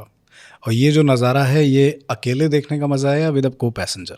किसी के साथ भी हो, पहले तो आप खुद देखो ना, फिर को पैसेंजर को ले जाना साथ में। गूगल मैप्स या gut feeling? Gut feeling. Gut feelings चलते Yes. हो, you don't Google- follow Google maps? No, I do follow Google map but Google is not 100%।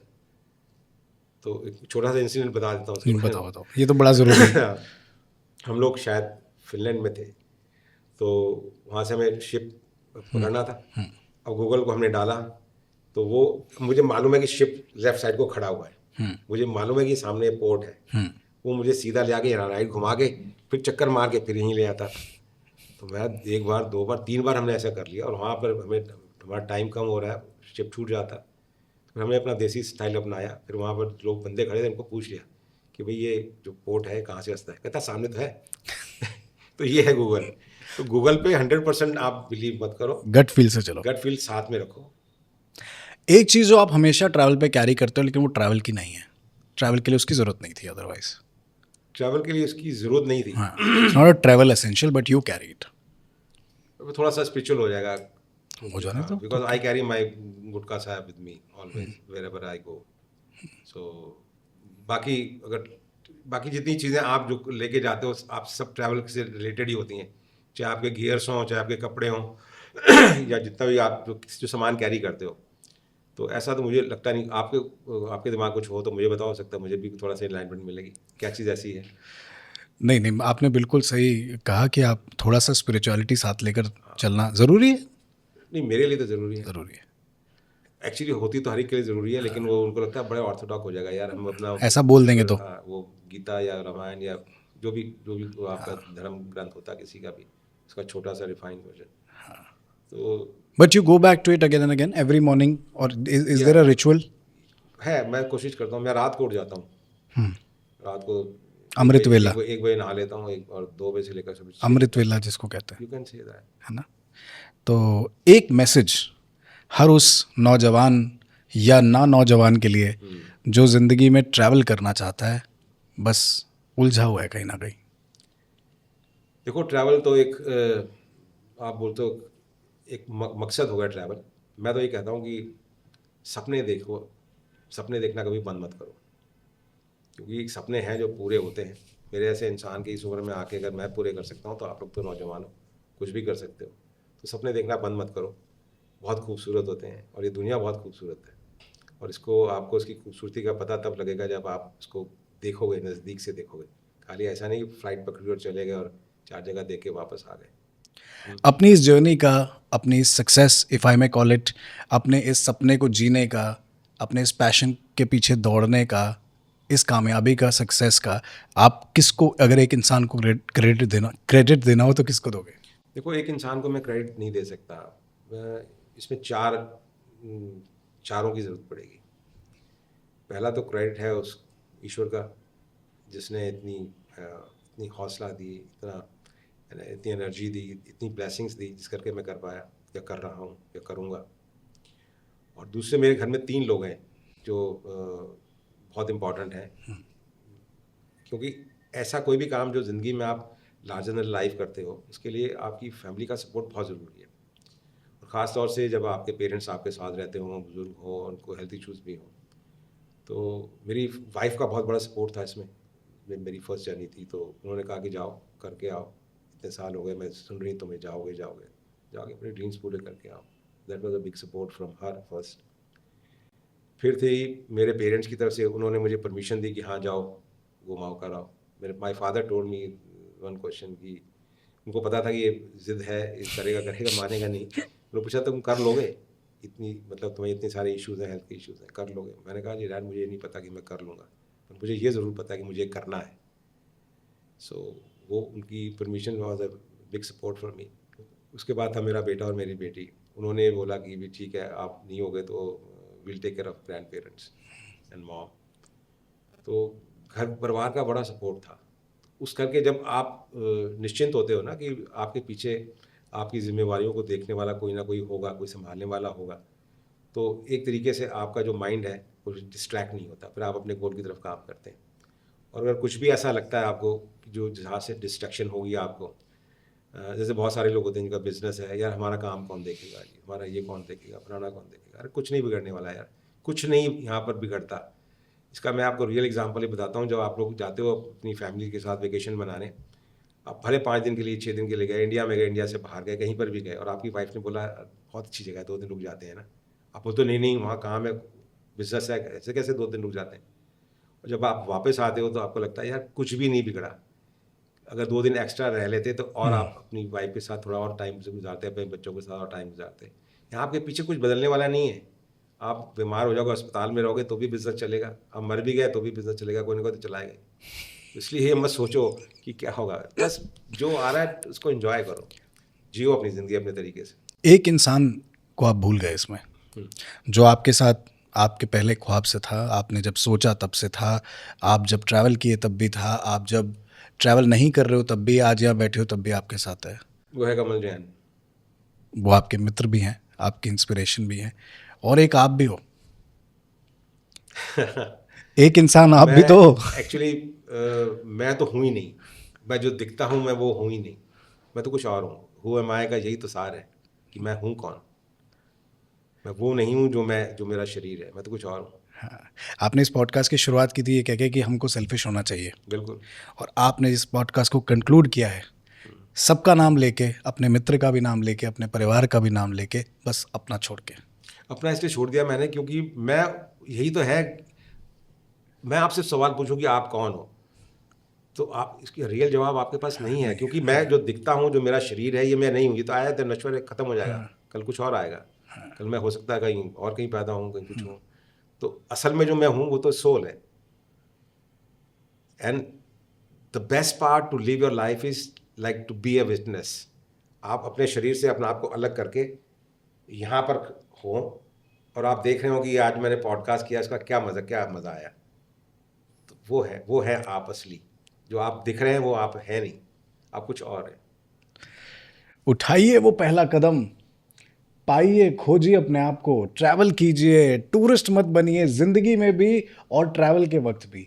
यही सिखाती है हमें द टर्बन ट्रैवलर की कहानी। मैं तो चाहता हूँ कि इनसे लगातार बात करता रहूँ क्योंकि इतना कुछ सीखने को मिलता है, लेकिन समय की दरकार है, और हम द बुब्बू वाला शो पर गदगद हैं आपसे मिलके सर, बहुत खुश हैं। और जैसा आपको हमने, कहते हैं अपने हीरोज़ को कभी नहीं मिलना चाहिए क्योंकि आपके हीरो फिर हीरो नहीं रहते, लेकिन I have to give it to you. हम आपको बहुत फॉलो किए, आपकी पूरी जर्नी को फॉलो किए, और आप हीरो हैं और हीरो रहेंगे, और 2050 में भी आप हमारे साथ एक पॉडकास्ट कीजिएगा। ज़रूर ज़रूर ज़रूर, पर मैं हीरो नहीं हूँ। बस I can say I am the blessed one, this is what I need to say. How do you feel about this podcast sir, कैसा लगा आपको? बढ़िया लगा। आपने बहुत सारी ऐसी चीज़ों पे बात करी जो नॉर्मली पॉडकास्ट के जो रेगुलर घिसे पिटे सवाल नहीं थे, तो मुझे भी अच्छा लगा उसका जवाब अपने तरीके से देने के लिए। कैसा लगता है आपको ये नाम, हमारा जो नया सा नाम हमने रखा है बुब्बू वाला? अच्छा है, तो बहुत बचता था बहुत पहले से, मैं तो बचपन से देखता आया हूँ, जब हम रहते थे कानपुर में रहते थे तो भोपू वाला नाम। प्लीज़ मुझे एक फीडबैक दीजिए फॉर आर कंटेंट जर्नी, हम पॉडकास्ट में और क्या बेहतर कर सकते हैं? देखो पॉडकास्ट में बेसिकली चीज़ है कि आप अपने आप को डिफरेंट कैसा कर सकते हो, जो और क्योंकि पॉडकास्ट आप तो ऐसा है, ये तो हर दूसरा आदमी पॉडकास्ट कर रहा है, ठीक है ना। आपके सवाल कैसे हैं, आप क्या जानना चाहते हो, आपका मकसद क्या है। सबसे पहले तो ये कि इस पॉडकास्ट से आप क्या खाली सब्सक्राइबर बढ़ाना चाहते हो, या कुछ ऐसी चीज़ें लोगों को बताना चाहते हो जो कि आम लोग जानने से भी कतराते होंगे, कुछ ऐसे सब्जेक्ट जिस पे आप बात करना चाहते हो जो लोग सुनना पसंद शायद ना करते हों। तो ये बहुत डिफरेंट, आपका ऑब्जेक्टिव क्या है पॉडकास्ट का, सबसे इम्पोर्टेंट वो है। और फिर ऑडियंस क्या चाहती है। अगर आप ऑडियंस के तरीके से पॉडकास्ट करोगे तो आपको खाली नंबर मिलेंगे, और अगर आप जेन्युइनली अपने दिल की बात करोगे तो फिर आपको मिलेंगे वो सब्सक्राइबर जो आपके हमेशा बने ही रहेंगे, और वो दूसरे भी बनाएंगे। अदरवाइज ठीक है, एक पॉडकास्ट अच्छा हो गया, किसी सेलिब्रिटी को ले आया, चल गया, 4 नहीं चले, लेकिन कंसिस्टेंटली आप वो करोगे जो आप करना चाहते हो तो देन यू विल राइज। मेरा एक्सपीरियंस है। क्या आपको ऐसा लगा कि आज हम कुछ दिल की बातें कर पाए? नहीं, आज बहुत सारी बातें हमने करी। Thank you so much sir, thank you so much, it was great having you, और it is an honour, utmost delight for us to it's my be pleasure. Sitting across you and talking life. बढ़िया, ज़िंदगी के बारे में कभी कभी बात करनी चाहिए, मार रहे थे। तो अब ये जो पप्पू वाला चैनल है, इसको देखो, ये बंदे कुछ ना कुछ करने के लिए आए हैं, यहाँ पॉडकास्ट नहीं है। क्योंकि ये जो बातें इन्होंने करी, हर बंदा मुझसे, मैंने कई सारे पॉडकास्ट अटेंड किए हैं, बहुत सारे लोगों को इंटरव्यूज़ दिए हैं, तो हर आदमी का पूछने का तरीका अलग होता है, और किसी पीढ़ी बातें इन्होंने मुझसे नहीं करी। उन्होंने ज़िंदगी के बारे में मुझसे पूछा, जो मेरे पास था इनसे बांटने के लिए मैंने दिया। तो आप भी इंजॉय करेंगे इस तरह के और आने वाले का बहुत सारे एपिसोड्स, और ये आपको बताते रहेंगे, अपडेट करते रहेंगे। तो इनको सब्सक्राइब करें, लाइक करें, शेयर करें, और फिर रीशेयर करें। सर, अब जब से आप आए हो मैं आपसे हाथ नहीं मिला पाया हूँ, क्या आपसे हाथ मिलाना सकता हूँ? Thank you sir. हम भी इंडिया ट्रैवल करेंगे, कश्मीर टू कन्याकुमारी करेंगे, और आपसे सीख करके आपकी मदद से हम भी लंदन जाएंगे। बिल्कुल बिल्कुल, जिन लोगों को जाना हो ज़रूर बिल्कुल जाएं। संपर्क और करें, कैसे संपर्क करें प्लीज़ बताइए। मेरा तो डायरेक्ट नंबर है भैया। ना मेरी कोई पीए है, ना कोई और है, तो मैं तो लोगों से सीधा ही मिलता हूँ। और कई लोग मुझसे कहते भी हैं कि भाई आपके पास कोई असिस्टेंट नहीं है। मैं कहा नहीं, मैं खुद का असिस्टेंट आप हूँ। तो मेरा नंबर है 9910136699। तो आप इससे संपर्क करें। I can repeat my number 9910136699। 9910136699। ये मेरा डायरेक्ट नंबर है व्हाट्सएप का, और लाइन भी है, तो आप कभी भी मुझसे बात कर सकते हैं, सीधा मुझसे बात करें। तो अगली बार जब आप गाड़ी हाईवे पर दौड़ा रहे हो और साथ में कोई सिल्वर कलर की गाड़ी आके आपको ऐसे वेव करे, तो आप हम लोगों को पहचान लोगे? अरे मेरे को कोई भी आप वापस तो आप वेव करते हो। मैं वेव भी करता हूँ। मुझे बहुत सारे लोग रोक भी लेते हैं, तो मैं रुक भी जाता हूँ, और मैंने आज तक कभी किसी को मना नहीं करा। बहुत सारी कहानियाँ फिर कभी बताऊँगा। फिर कभी मिलेंगे, ज़रूर मिलेंगे। Thank you so much for watching. Please subscribe कर लीजिए भूपू वाला के इस चैनल को, द भूपू वाला शो पर। बहुत बहुत आभार आपका अगर आपने अंत तक देखा, सब्सक्राइब करके जाइएगा, और अभी जाकर टर्बन ट्रैवलर को भी सब्सक्राइब कीजिए। छोटा मुँह बड़ी बात, लेकिन प्लीज़ कीजिए, क्योंकि ये कमाल का कंटेंट बनाते हैं, और जो मोटिवेशन इनको देखकर आता है, जो हम इंस्पायर होते हैं इनको देखकर, हम चाहते हैं कि आप भी हों, अगर अब तक नहीं हुए हैं तो। Please go ahead.